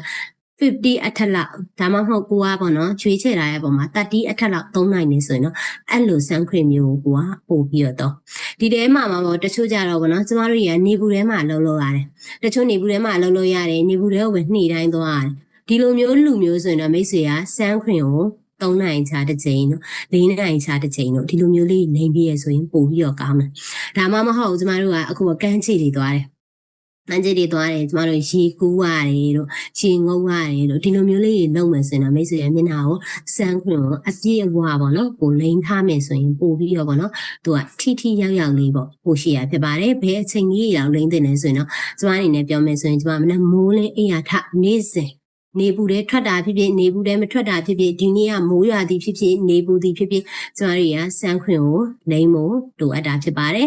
ဒါကတော့မိတ်ဆွေတို့ကျမဒီနေ့ရှင်းပြပေးသွားရဲပေါ့နော်ဆန်းခရင်အကြောင်းနဲ့ brightening ခရင်အကြောင်းလေးဖြစ်ပါတယ်မိတ်ဆွေတို့အနေနဲ့ပေါ့နော်ကျမပြောခဲ့တဲ့အပေါ်မှာစိတ်ကျဉ်တဲ့မိတ်တွေတော့ကျမမျှော်လင့်ပါတယ်အားကြောင့်ပေါ့နော်မိတ်ဆွေတို့အနေနဲ့ကျမကိုဒီဆန်းခရင်နဲ့ brightening ခရင်ရဲ့အကြောင်းလေးမှာလည်းမင်းစရာလေးရှင်းလေမြင်မြန်လို့ရပါတယ်ဒီနေ့ကျမရဲ့ပေါ့နော်ဒီနေ့ပြောပြသွားတဲ့ဆန်းခရင်နဲ့ brightening ခရင်တွေကတော့မိတ်ဆွေတို့အနေနဲ့တကယ်ကိုမှမိတ်ဆွေတို့အတွက်လည်းအကျိုးရှိရဲ့မိတ်ဆွေတို့အတွက်လည်းနားထောင်ရတာအဆင်ပြေဆိုတော့ကျမအသေးလေးပေးဖို့အတွက်လည်းတောင်းဆိုချင်ပါတယ်ဒီနှစ်2025မှာလည်းမိတ်ဆွေတို့အနေနဲ့ပျော်ရွှင်ခြင်းအောင်မြင်ခြင်းနဲ့အတူပေါ့နော်ဘဝမှာလူချင်းနဲ့ယာရုရည်နဲ့အတူလူချင်းနဲ့ဝင်ငွေတွေကိုပိုင်ဆိုင်ရပါစေလို့ပြောကြရင်းနဲ့ကျမရဲ့ sharing လေးကိုဒီနေရာမှာပဲညီကုန်းချရပါတယ်အားလုံးကျေးဇူးအများကြီးတင်ပါတယ်ကျမကိုမိတ်ဆွေတို့အနေနဲ့သိချင်တာလေးရှိတယ်မြင်မြန်လို့ရပါတယ်ဟုတ်ကဲ့ပါဒီမှာလေးဟုတ်ကဲ့ပါဟုတ်ကဲ့မင်္ဂလာပါလို့မေးရှင်ပါတယ်ခင်ဗျဟုတ်ကဲ့ပါအကုန်ရတချို့ဆိုလို့ရှိရင်ဒီ sun cream လိမ့်တဲ့အခါမှာဒီအောက်ခံပေါ့ဥမာ moisturizer တွေဘာတွေမခံထားဘဲနဲ့လိမ့်ရတယ်ဆိုလို့ရှိရင်မျက်နှာတွေအဲ့လိုမျိုးထိခိုက်တာမျိုးရှိတယ်လို့ပြောကြတယ်ဒီဆက်သမောကဒီ sun cream ကကြရောဒီ moisturizer တွေဘာမခံဘဲနဲ့လိမ့်နေဆိုရင်ရောအဲ့လိုမျိုးစိုးကျိုးဒုက္ခဖြစ်နေတာမျိုးရှိလားခင်ဗျဟုတ်မင်္ဂလာပါအကုန်ဟုတ်ကဲ့အကိုဆန်းခွင့်ရတော့လေအကိုအခုပေါ့နော် skin care အဆင့်ဆိုရင်သူကပြောရဲဆိုရင် moisturizer ခံပြီးရတဲ့ခါကျရင်ဆန်းခွင့်လေဒီလိုမျိုးလိမ့်လို့ရတယ်ပေါ့နော်ခုနအကိုပြောသလိုတော့ဓာတ်ရိုက်ထိခိုက်မှုမရှိဘူးအကိုအခုညီမတို့ဆန်းခရင်ကကြတော့ပြောမယ်ဆိုရင်ခဏအကိုပေါ့နော်ခဏအကိုပြောရဲ့ဆန်းခရင်ထဲမှာဆိုရင်ကမီဘလူးဆန်းခရင်မျိုးစားကိုသူရွေးချယ်ထားလဲပေါ့နော်သူရွေးချယ်ထားရဲ့ဆန်းခရင်နဲ့သူနဲ့မကိုက်တာလဲဖြစ်ခဲ့ရင်ဖြစ်ခဲ့လိမ့်မယ်ဒါပေမဲ့ညီမတို့ဆန်းခရင်မျိုးစားကကြတော့ခဏပြောခဲ့တဲ့ high rate ဆန်းခရင်အမျိုးစားတစ်ခုဖြစ်တဲ့အတွက်အကိုသူကကိုမျက်နှာတက်ပြီးသွားပြီဒီနေ့မျက်နှာတက်ပြီးသွားပြီအောက်ကနေကိုဘာမှမခံမဲနဲ့ဆန်းခရင်လိမ့်မယ်ဆိုရင်လည်းလိမ့်လို့ရပါတယ်ဒီထက်ကိုကပိုကောင်းချင်တယ်ဆိုရင်ကိုကတိုနာခံမယ်အဆန်းခံပြီးလိမ့်မယ်ဆိုရင်လည်းလိမ့်လို့ရပါတယ်ဘာမှတော့ထပ်ပြီးတော့မခံမဲလိမ့်မယ်ဆိုလဲအသားရည်ရပျက်စီးခြင်းလုံးဝမရှိပါဘူးအကိုဘာဖြစ်လို့ဆိုလဲဆိုရင်ပါဝင်ပစ္စည်းအနေနဲ့ဆိုလဲသူကတကယ်ဥမှာပေါ့မျက်နှာအတွက်ထိခိုက်စေတဲ့ပါဝင်ပစ္စည်းတစ်ခုမှမပါပါဘူးကိုဟုတ်ကဲ့ပါအကိုကျေးဇူးတင်ပါတယ်ဟုတ်ကဲ့ပါနောက်ထပ်မေးတစ်ခုမေးခွန်းတစ်ခုပါဟုတ်ဒီ sun cream လိမ့်တဲ့ခါကျရင်တချို့ဆိုလို့ရှိရင်ဒီသူတို့ကမဲလုံးအောက်မှာဒါကပ်ပြီးလိမ့်လို့လည်းမသိဘူးကျွန်တော်တို့စီမဖြစ်ဘူးပေါ့နော်ဒါပေမဲ့ကိုယ့်ရဲ့ဖောက်တဲ့ထဲမှာဆိုလို့ရှိရင်ဖြစ်တာမျိုးရှိရဲ့အခုဒီ sun cream အတစ်ထွက်တဲ့ဟာလည်းပဲဖြစ်တယ်ပေါ့နော်သူတို့ အဲ့လိုလိမ့်ပြီးတော့တဲ့ခါကျမျက်ရည်ပူတွေကျတာအဲ့လိုမျိုးဘာကြောင့်ဖြစ်တယ်လဲမသိဘူး အကိုအဲ့ဒါကြတော့လေသူ့ရဲ့လိန်ကြီးလေးကိုသေချာလေးမြင်ကြည့်ကြည့်ပေါ့နော်မျက်ရည်ပူကြဆိုဆန်းခွင်ရဲ့ပြောမယ်ဆိုရင်တော့ဆန်းခွင်ရဲ့အဖက်မှာတော့အဲ့လိုမျိုးပေါ့နော်မျက်လုံးနဲ့မျက်ရည်ပူကြတာတော့မရှိဘူးခုနကညီမပြောခဲ့ရဆိုရင်ဒီဆန်းခွင်ကအားသာချက်တစ်ခုအောင်လားကိုကသူ့ရဲ့အသားရည်ပေါ့နော်အခုကိုယ့်ရဲ့အတွင်းထဲမှာရှိနေတဲ့အပူချိန်အောင်သူကပြန်ညှိပေးတာဖြစ်တဲ့အတွက်အဲ့လိုမျိုးတော့အကိုမဖြစ်ဘူးအဲ့ဒါသူလိန်ကြီးရတော့သူ့မှာတစ်ခုခုမှားနေတာပေါ့အခုပေါ့ကိုကလိန်တဲ့အချိန်မှာပေါ့သူကမျက်လုံးညီမဆန်းခွင်လိန်တဲ့အခါကျရင်အဓိကပေါ့ဒီမျက်နှာရဲ့ဒီလိုမျိုးလေးဒီအနီးတဲ့ white လောက်လေးပဲလိမ့်ပေါ့တချို့ကြတော့ရှိရတယ်ညီမတို့အရင်တော့ make up လိမ့်ခဲ့ဆိုဒီမျက်ခွန်တွေရောအကုန်လုံးနေရမနှံ့မှာဆိုပြီးလိမ့်တာရှိရအဲ့လိုမျိုးမျိုးလုံးလေးတွေပဲဝင်သွားတာတွေပါလေဖြစ်ကောင်းဖြစ်လို့ပဲဖြစ်နေတာကိုအဲ့လိုမျိုးမျက်စိတွေဝင်တာတော့အဲ့လိုမျိုးပေါ့နော်ဒီဟာကြောင့်စိုးကျိုးကြောင့်ကတော့မဟုတ်ဘူးပေါ့နော်လိမ့်တဲ့အခါကျဒီစနစ်လေးပဲလိမ့်နေရင်တော့ပိုကောင်းတယ်နော်โอเคပါတခြားရောဘယ်သူမျိုးမလဲရှင့်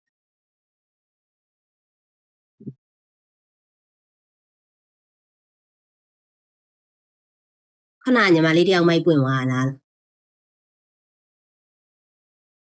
ယ်သူလဲမင်းစင်သေးလဲရှင့်ဟာ မိကအတူတူပဲเนาะ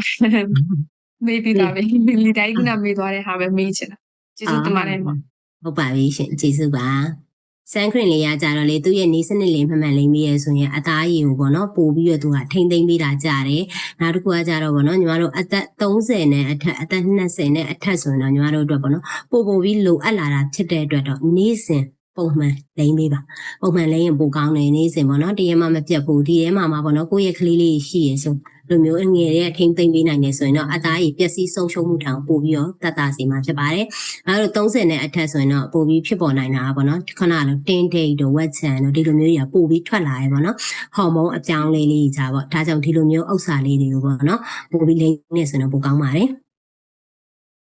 မိုင်းရေးတဲ့မျက်နှာမှာတင်းတိတ်ရှိရဲ့သူဆိုတော့တဲ့ sun cream နဲ့ brightening cream နဲ့ရောလိမ့်လို့ရလားတဲ့လိမ့်လို့ရတယ်အမလိမ့်လို့ရရဲဆိုတာပေါ့နော် sun cream ကိုကြတော့အမမနက်ပိုင်းလိမ့် brightening cream လေးကိုကြတော့ပုံမှန်ညပိုင်းလေးလိမ့်ပြီးရဆိုရင်တော့အမပို့ပြီးတော့ကောင်းတယ်ဒါကြလေ brightening cream လေးကကြတော့ကိုအိတ်ခန့်နီးလေးမှာပေါ့ကိုသူပုံမှန်လေးလိမ့်သွားရဲဆိုရင်အသားရည်တင်းရင်ဖြစ်မှုနဲ့ပေါ့နော်ခုနအသားရည်ကြည်လင်ဝင်ပါခြင်းပေါ့သူကပို့ပြီးလှုပ်ဆောင်ပေးတာဖြစ်တဲ့အတွက်အမအဲ့လိုမျိုးညဘက်လေးလိမ့် sun cream ကတော့အမမနက်ပိုင်းပို့တစ်ချိန်မဟုတ်ကိုအဲ့လိုမျိုးလေးလိမ့်သွားရဲဆိုရင်တော့ပို့ပြီးတော့ကောင်းတယ်မှာရောလိမ့်ခြင်းနဲ့လိမ့်လို့ရပါတယ်အမနော်ကဲပါတခြားဘာလေးမြင်ချင်တယ်မသိရှင်ဟုတ်ကဲ့ဒီတကယ်လို့တင်းသိပ်ဖြစ်နေတဲ့သူတွေဆိုလို့ရှိရင်တင်းသိပ်ပြောင်းရှင်တယ်ဆိုလို့ရှိရင်ဒီ vitamin cream အပြင်တခြားဘယ်ဟာနေတွဲပြီးတော့ညွန်ပြီးအဆင်ပြေနေလေပြီးဘယ်နာတချို့စင်မေးတယ်ပေါ့နော်ဘယ်နာလောက်အချိန်ယူပြီးတော့လိမ့်ရင်ပြောင်းနိုင်တယ်အဲ့လိုမျိုး customer တွေဆိုလို့ရှိရင်ဘယ်လိုမျိုးညွန်ပြီးအဆင်ပြေနေလဲခင်ဗျဟုတ်ကဲ့အကိုကလေတင်းတိတ်ကြလေညီမတို့ဆိုရင်ညီမတို့လေးလာခဲ့တဲ့အချိန်တော့တင်းတိတ်ကကြတော့အကိုသူကနှစ်မျိုးရှိရပေါ့နော်တင်းတိတ်ရဲ့သဘောတဘာဝရဆိုညီမတို့ကပုံမှန်နေဘူးလေထွက်တာများရင်လေတင်းတိတ်ဖြစ်တယ်အဲ့လိုမျိုးတင်းတိတ်ကကြတော့ညီမတို့ပေါ့အခုလိုမျိုးပေါ့တစ်လ3လလောက်ဒီလိုမျိုးပေါ့နော်ဆွဲပြီးလိမ့်သွားရဲဆိုလဲတတ်တာနိုင်တယ်လို့တင်းတိတ်အရန်များတယ်ဆိုရင်သူ့ကိုပေါ့ညီမတို့စီမှာရှိနေတဲ့ကလစ်ပေါ့ကလစ်ကိုအရင်တိုက်ကြည့်ကလစ်ကိုလည်းတိုက်ကြည့်ပြီးွားတယ်ဆိုရင်အခုပေါ့နော်ဒီ brightening cream သုံးလို့ရတယ်ပြီးွားရဆိုရင်ပထမအဆုံးသုံးမယ်ဆိုရင်မျက်နှာသစ်ပေါ့မျက်နှာသစ်သုံးမယ်ပြီးွားရဆိုရင်နောက်တစ်ခုကကြတော့အခုပေါ့ cleansing water သုံးပြီးွားရဆိုရင် sun cream ဒါလေးကိုပုံမှန်လေးသုံးအဲ့လိုမျိုးသုံးရရဲဆိုရင်တော့အဆင်ပြေဒီထဲမှာအခုကလစ်ပါရောပြီးကြိုက်တယ်ဆိုရင်တော့သူကတိတာဘာလို့လဲဆိုတော့တင်းတိတ်ကကြတော့တချို့ပေါ့တအိမ်အားနေတယ်ဆိုရင်အဲ့ဒီတင်းတိတ်တွေကပို့ပြီးတော့ထင်းတယ်အဲ့လိုမျိုးဆိုရင်တော့အခုအပြင်ကပေါ့နော်ဘလောက်ပဲဒီမှာပေါ့နော်ဒီ skin care ကောင်းသူကပျောက်ဖို့နှုံးရတော့နည်းနည်းလေးနေတယ်အဲ့ဒီခါကျတော့သူကကလစ်ကလေးပါရောတိုက်လိုက်တယ်ဆိုရင်တော့အခုတိတာရဲ့ရလက်လေးကိုပိုင်ရမယ်လို့ညီမတို့ပေါ့နော်ညီမတို့အနေနဲ့ကတော့ဒါလေးကိုပို့ပြီးတော့ညှို့ပေးဖြစ်တယ်ညီမပတ်ဝန်းကျင်မှာညီမစိတ်ကွက်မှာရှိရဲဆိုတော့ညီမကလစ်နဲ့အတူတူပေါ့နော်ဒီလိုမျိုးဥစ္စာလေးကိုတိုက်လိမ့်နေဆိုရင်တော့ပို့ပြီးတတိရောက်ဖြစ်တယ်အခု brightening cream လည်းလိမ့်လို့ရတယ်အခု sun cream လည်းလိမ့်လို့ရတယ် brightening cream ကတော့အခုလိမ့်ပြီးွားရဆိုရင်တော့သူကတင်းတိတ်များရဲဆိုရင်တော့အခု2လလောက်ဆိုရင်တော့ကိုတိတတာပေါ့နော်2လဝင်ချင်လောက်ဆိုရင်တော့အခုတိတာဟုတ်တခြားဘာလေးမြင်ချင်သေးလဲမသိဘူးရှင်ညီမမေးပဲဟိုလေညီမလိမ့်တာကြတော့ဘယ်လိုလဲဆိုတော့အရင်ဆုံးပေါ့နော်ဒီမျက်နှာတစ်လို့ရှိရင်ဒီအဲ့ cleansing water ကိုတိုနာအဖြစ်နဲ့လည်းသုံးတယ်ပြီး serum ရယ် moisturizer ရယ်ပြီးတော့အဲ့ဒီညဘက်အိတ်တယ်ဆိုလို့ရှိရင်တော့ brightening cream လိမ့်နေပေါ့နော် နည်းနည်းပဲဆိုလို့ရှိရင်တော့အဲ့ဒီအခုနက serum moisturizer အဆင်ပြေလို့ရှိရင် sun cream လေးနဲ့အဲ့လိုဆိုရင်အဆင်ပြေတယ်မလား အဆင်ပြေလေညီမလေးဒါညီမလေးကအခုပေါ့ပထမအဆုံးညီမလေးကမျက်နှာသစ်သုံးပြီးသွားပြီဆိုရင် cleansing water သုံး cleansing water သုံးပြီးသွားပြီဆိုရင်ခုနစီရန်သုံးတယ်စီရန်နေစီရန်မသုံးခင်ကိုကထပ်ပြီးကိုသုံးကျင်သေးတယ်ဆိုရင် accent တစ်မျိုးထပ်သုံးလို့ရတယ် accent တစ်မျိုးအမားဆိုရင် skin care accent ထဲမှာဆိုရင်အစိမ်းရောင်သုံးမှုထဲမှာဆိုရင် accent တစ်မျိုးရှိသေးရဲ့လေ accent တစ်မျိုးသုံးတယ်စီရန်သုံးတယ် moisturizer သုံးတယ်ဆိုရင်ကိုကသုံးရလို့ရတယ်ဒါကတော့ skin care အဆင့်အဆင့်တိုင်းကြည့်မယ်ဆိုရင်ညီမလေး accent တစ်မျိုးထပ်သုံးမယ်ဆိုရင်သုံးလို့ရတယ်အခုသုံးပုံသုံးနည်းလဲမှန်တယ်နော်โอเคပါကျေးဇူးတင်ပါတယ်ညီမလေးကဲပါတခြားပါလေးမေးချင်တယ်မသိဘူးရှင့် ဟုတ်ကဲ့ပါမဒီနေ့ပညာရက်ကိုသင်ကြားပေးတဲ့အတွက်လည်းအရန်ကျေးဇူးတင်ပါတယ်ပေါ့နော်နောက်ရက်တည်းလည်းလာရောက်ပြီးတော့မှမျှဝေပေးပါအောင်လို့ဖိတ်ခေါ်ပါတယ်ပေါ့နော်ညီမကျတော့မေးချင်တာကျတော့ဒီ cleansing oil လေးနဲ့ပတ်သက်ပြီးတော့ပေါ့နော် cleaning ဒီ oil လေးနဲ့ပတ်သက်ပြီးတော့မေးချင်တယ်ပေါ့နော်သူကျတော့ဒီမျက်နှာအဲ့ဒါလေးကိုသုံးပြီးလို့ရှိရင်မျက်နှာပြန်သိရလားပေါ့ဘာဖြစ်လို့ဆိုတော့ညီမဘူးမှာဖတ်ကြည့်လိုက်တာမျက်နှာပြန်သိရမယ်လို့ပါလို့လေနော်အရင်တော့ဆိုညီမဒီတိုင်းပဲcleansing oil လေးသုံးပြီးတော့ညီမဒီတိုင်းအိတ်လိုက်တာမျက်နှာမသိမိဘူးအဲ့ဒါကြောင့်အဲ့ဒါလေးတစ်ချက်လောက်ဖြည့်ပေးပါရှင်ဟုတ်အမ cleansing water ကကြတော့လေအမသုံးလို့ရတယ်ပေါ့နော်တချို့ကြတော့လေ cleansing water သုံးပြီးွားမှမျက်နှာတက်တာရှိ cleansing water သုံးပြီးွားမှမျက်နှာတက်တဲ့အခါကျတော့အခုပေါ့ cleansing water သုံးပြီးွားတဲ့အခါကျ cleansing water ကျတော့ပထမအဆင့်ပေါ့ညီမတို့မျက်နှာမှာရှိနေတဲ့အညစ်အကြေးတွေရောအကုန်လုံးပေါ့မျက်နှာမှာရှိနေတဲ့အညစ်အကြေးတွေအခု makeup တွေလိမ့်ထားရဲဆိုအဲ့ဒီ makeup တွေကပါတယ်ပေါ့နော်အညစ်အကြေးတွေအကုန်လုံးသူကရှင်းထုတ်ပြီးွားမှမျက်နှာတက်လိုက်တဲ့အခါကျတော့အဲ့လိုမျိုးတစ်ဆင့်သုံးမယ်ဆိုလဲသုံးလို့ရတယ်အဲ့ဒါတစ်ဆင့်လည်းမှန်တယ်ပေါ့နော်နောက်တစ်ခုကကျတော့ခုနလိုပေါ့အမပေါ့မျက်နှာတက်ပြီးွားမှ cleansing water တချို့ကြလည်းအဲ့လိုလေးသုံးတယ်ပေါ့နော်တကယ်နီလန်းအမှန်သုံးမယ်ဆိုရင်တော့ cleansing water သုံးပြီးွားမှမျက်နှာတက်တယ်ဆိုရင်တော့အဲ့ဒါနီလန်းအမှန်ပဲမှာအရင်ဆုံးကိုကပထမဦးဆုံးပေါ့ကိုမျက်နှာတက်တော့မယ်ဆိုရင် cleansing water လေးအရင်သုံးလိုက်အဲ့ဒါဆိုအမှချွေးပေါက်တွေမှာရှိနေတဲ့အညစ်အကြေးတွေအကုန်လုံးကပါသွားတယ်နောက်တစ်ချိန်မျက်နှာတက်လိုက်တဲ့အခါကျရင်အမမျက်နှာလေးပို့ပြီးတော့ကြည်ကြည်လင်လင်လေးပို့ဖြစ်တယ်အဲ့ဆိုရင်အမသုံးချင်တယ်ဆိုရင်တော့ညီမအနေနဲ့အကြံပေးရမယ်ဆိုရင်တော့ cleansing water ကိုအရင်သုံးပြီးွားရင်မျက်နှာတက်အဲ့ဒါတော့ပို့ပြီးတော့နီလန်းမှန်ပါတယ်မှာဟုတ်ကဲ့water သိရမှာဒီခုက cleansing oil လေ cleansing oil ပြီးဆိုမှနောက်ထပ်တပူရှိသေးတယ်လေ water မဟုတ်ဘူး cleansing oil ဆိုပြီးတော့မှတစ်ခုရှိသေးအစီပုံစံမျိုးcleansing wine လို့ပြောရလားမဟုတ်တယ်ဟုတ်တယ် cleansing wine cleansing wine ကကြတော့cleansing wine သုံးပြီးွားရင်မျက်နှာတက်ပေးရတယ်မ cleansing wine ကြလေသူကအစီပါတာကြအစီပါကြ cleansing wine ရော cleansing water ရောသုံးပုံသုံးနည်းအတူတူပဲ cleansing wine သုံးပြီးသွားပြီဆိုရင်အမမျက်နှာကိုတစ်ပေးလိုက်အဲ့ဒါဆိုရင်သူ့ထဲမှာရှိနေတဲ့အညစ်အကြေးတွေလည်းတစ်ခါတည်းပါသွားတယ်အမ cleansing wine ကိုမေးတာအမ cleansing water လို့ကြားတယ်ဟုတ်ကဲ့ပါအမ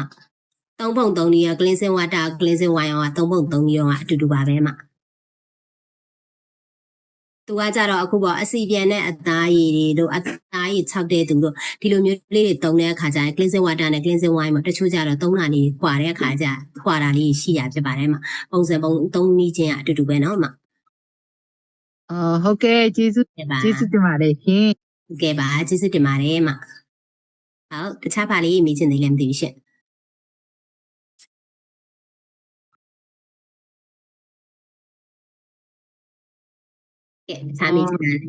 Brighty cream နဲ့ပတ်သက်ပြီးတော့ဒီ Brighty cream ကြတော့ဗောနော်ဒီ Brighty cream ကြတော့ခလေးအသက်ဗောနော်အသက်ပဲလောက်နေပြီးတော့မှသူကစသုံးလို့ရလဲသုံးလို့ရတယ်မ brightening cream ကကြတော့ညီမတို့ဗောနော်အသက်ညီမတို့12နှစ်ဝင်ချင်ဗောဒီလောက်လောက်ကရင်စပြီးတော့ brightening cream စပြီးတော့သုံးလို့ရတယ်မဟုတ်ကဲ့ကျေးဇူးတင်ပါတယ်ဗောနော်အိမ်ကသမီးကအခုမှ6နှစ်ပဲရှိသေးတယ်နော်ညီမသိန်းတာသူလိုက်ပြီးတော့လိမ့်နေတော့အဲ့ဒါကလေးနဲ့တဲ့မတဲ့ကိုကမသိဘူးပေါ့သူကအေးလို့သူကကြိုက်တယ်လीနော်အဲ့ဒါလေးကိုသူကသုံးနေတော့နေရောမေးကြည့်အောင်မယ်ပေါ့နော်ကလေးဆိုလို့ရှိတာဘယ်လောက်ကနေပြီးတော့မှစသုံးလို့ရလဲပေါ့ဟုတ်ကဲ့ကျေးဇူးအများကြီးတင်ပါတယ်ကဲပါမကလေးရတော့ဗောနော်ကလေးရတော့မှသူ့ရဲ့ဗောနော်ကလေးအတွက်အတိအတန်ဗောထုတ်ထားတာလေးဗောအဲ့လိုမျိုးလေးသုံးပေးရင်ဆိုတော့ကလေးရဗောနော်10နှစ်17နှစ်အဲ့လောက်ထီကသူ့ရဲ့အရွယ်လေးနဲ့လိုက်ပြီးထုတ်ထားတဲ့ဟာလေးသုံးပြီးတော့ပို့ပြီးတော့ကောင်းတယ်ခုနလိုပဲညီမပြောခဲ့သလိုမျိုးဆန်းခွင့်သုံးနေဆိုတော့ဆန်းခွင့်ကကလေးအတွက်တီးတန့်ထုတ်တာရှိရနေနော် SVS ဆိုလဲလူကြီးရည်နဲ့မတူဒီလိုမျိုးလေးရစားပြီးသူတို့သုံးပြီးရဆိုတော့ပိုကောင်းတယ်မှာဟုတ်ကဲ့ ကျေးဇူးတင်ပါတယ်ပေါ့နော်ဘာဖြစ်လို့လဲဆိုတော့ तू ကမအေးတော့ရင်အကုန်လိုက်သုံးခြင်းမိတ်ကလေးဆိုတော့ဒါအလှကြိုက်တဲ့ထဲမှာပါတယ်ပေါ့ဒါပေမဲ့ကိုကကလေးတွေဆိုတော့သူတို့အသားကြီးရလဲအရန်နှုတ်နေသေးတဲ့အတွက်မတက်မှလည်းစိုးရင်နေပေါ့နော်ကျေးဇူးအများကြီးတင်ပါတယ်ရှင် ဟုတ်ကဲ့ပါအမကျေးဇူးတင်ပါတယ်ကဲပါတခြားမေးချင်တဲ့မိတ်ဆွေလေးရှိသေးလားမသိဘူးရှင့် ဟုတ်ကဲ့အမကြီးတစ်ခုလောက်မေးလို့ရမှာမသိဘူးနော် ဟုတ်ကဲ့မေးလို့ရပါတယ်ရှင့် ဟုတ်ကျွန်တော်ဒီ Virgin Night Cream မှာဆိုလို့ရှိရင်ပေါ့နော်ဒီတချို့မျက်နှာတွေမှာဆိုရင်ဒါချွေးပေါက်ကြီးကျဲတာပေါ့နော်ပြီးတော့ချွေးပေါက်ကျဲတာဆက်ပေါ့ပြောမယ်ဆိုဝက်ချန်ကြီးဖတ်သွားတဲ့အခါမှာအပေါက်ကြီးတွေမျက်နှာမှာဆိုအကြီးတွေပဲပေါ့နော်ကျန်ခဲ့တာအဲ့ဒါကျွန်တော်ဒီ Virgin Night Cream သုံးတဲ့အခါမှာဆိုလို့ရှိရင်အဲ့အရာတွေကပေါ့နော်တတ်တာကြီးလားပေါ့နော်အဲ့လားလေးသိချင်တယ် အကိုမေးချင်တာတက်တာလားလို့မေးချင်တာလားဟာလား ဟုတ်ကဲ့ဒီချွေးပေါက်လေးတွေပေါ့နော်ပြန်ရှင်းတာကျွန်တော်ဒီမျက်နှာတစ်သေးမှဆိုရင်တော့သုံးရင်တော့ပြန်ပြီးတော့မှရှင်းသွားတာမျိုးတွေပါရှိတယ်ဒီ Virgin Night Cream မှာအဲ့ဒီလိုမျိုးရှိလားဘူး brightening cream ကကြတော့ခဏဆိုရင်ညီမရှင်မရတဲ့မှာဆိုရင်သူကမျက်နှာအသားကြီးပေါ့မျက်နှာဝက်ချန်ကြောင်ဖြစ်ခဲ့တယ်ပေါ့နော်ရောင်ရမ်းမှုတွေဝက်ချန်ကြောင်ကြံခဲ့တဲ့အမာရွတ်တွေပေါ့အဲ့ဒီအမာရွတ်တွေဆိုရင်သူက14ရက်အတွင်းပေါ့သူကတိတိတတာပေါ့နော်14ရက်အတွင်းတိတိတတာပါသွားတယ်အခုကသူ့ရဲ့မျက်နှာပေါ်မှာပေါ့နော်ကိုမူတီတာပေါ့သူမျက်နှာကဘယ်လောက်ထိအောင်ဆိုးလဲပေါ့နော်ဆိုးသွားရင်ဆိုရင်ညီမတို့ကပေါ့နော်ဒီ brightening cream ပေးမယ်ဆိုရင်စပြီးသူစမ်းသုံးမယ်ဆိုရင်တပူးပေါ့နော်တပူးကုန်သွားတဲ့အချိန်မှာသူမျက်နှာတိတိတတာပါလာတာကိုတွေ့ရလိမ့်မယ်အခုသူ့ရဲ့ပါဝင်ပစ္စည်းအနေနဲ့ဆိုရင်ဒီ brightening cream ကကြတော့အရန်ဟိုမှာဒီတော့အမာရွတ်တွေနောက်တစ်ခုကကြတော့အဲ့ချွေးပေါက်ကြေတိုင်းနဲ့ပတ်သက်လာရင်ပေါ့သူကတကယ်ဟိုမှာဒ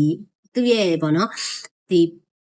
ီအသားကြီးကြည်လင်ခြင်းနဲ့ဝင်းပါခြင်းသူကအဓိကလှုပ်ဆောင်လာတာဖြစ်တဲ့အတွက်အဲ့ဒီအတွက်ဆိုရင်တော့အခုတိတက်သုံးလို့ရတယ်တကယ်ဟိုမှာတက်တာပါတယ်ဆိုရင်လည်းအခုအာမခံနဲ့ရောင်းလို့ရပါတယ်ရှင့်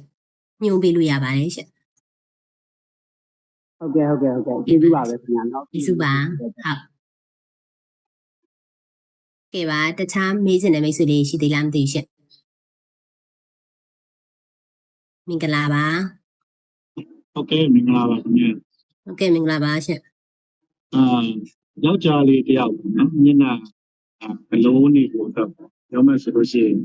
စပြီးတော့မှတောင်းရမယ့်အရာဘယ်လိုအရာလေးတွေတွေ့ပြီးတောင်းသင့်လဲဥပမာမျက်နှာစစ်ပြီးသွားလို့ရှိရင်မျက်နှာကလေးကိုအတွက်ဘာတွေစတောင်းသင့်လဲအခုချင်းစီပေါ့ ဟုတ်ကဲ့ပြပါတော့ယောက်ျားလေးတယောက်အနေနဲ့ကကြတော့ဗောနော်ယောက်ျားလေးကြတော့မိန်းကလေးတွေပြောမယ်ဆိုရင် foundation တွေပါလေလုံးမှုလေအဆင်မပြေဘူးဗောနော်အဲဆိုသူ့မျက်နှာလေးជីជីလေးနဲ့ဖြစ်နေဖို့ဆိုရင်ပထမဦးဆုံးညီမတို့ SCM မှာရှိနေမျက်နှာတစ်ကိုစပေးလို့ရတယ်မျက်နှာတစ်သုံးလို့ရတယ်တကယ်လို့မှသူကဗောနော်အလားပါကိုသူကစိတ်ဝင်စားတဲ့သူဆိုရင်အခု cleansing water ထပ်ပေး cleansing water နဲ့မျက်နှာတစ်ကိုနှစ်ခုကိုသုံးပြီးသွားပြီဆိုရင်ညီမတို့ဗောနော်ခုန sun cream လေးပေးလို့ရတယ်ညီမတို့အဲ့ဒီ sun cream လေးကကြတော့သူကတုံးအပ်လေအရင်မပါတဲ့အခါကျလိမ့်လိုက်ပြီဆိုရင်သူကဗောနော်မျက်နှာလေးကိုជីជីလင်းလင်းလေးဖြစ်တယ်မျက်နှာလေးကို glow လွတ်လေးဖြစ်တယ်ညာဘက်ဆိုရင်ခုနလိုပေါ့နော် brightening cream လေးလိမ့်ပြီးအိတ်တယ်ဆိုရင်တော့ခုနအကိုပြောသလိုပေါ့ဘာမှယောက်ျားလေးတယောက်အနေနဲ့မလိုဘူးမျက်နှာလေးជីជីလင်းလင်းလေးဖြစ်ပါစေရဒါအောင်မှသူကရှုပ်တယ်အဲ့လိုမျိုးမလိမ့်ချင်ဘူးဆိုရင်တော့ပုံမှန်ပေါ့နော်သူ cleanser ပုံမှန်မျက်နှာတစ်ဆက်ပြောက်တော့ပုံမှန်သုံးပြီးပြီဆိုရင်တော့ညီမတို့ skin care asset အနေနဲ့ sun cream ရောမဖြစ်မနေပုံမှန်လိမ့်သွားမယ်ဆိုရင်တော့အဲ့လိုမျိုးအသားရည်လေးတော့ပိုင်ဆိုင်နိုင်တယ်တကယ်လို့အဆင့်တကယ်ဟိုမှာ step by step သုံးမယ်ဆိုရင်တော့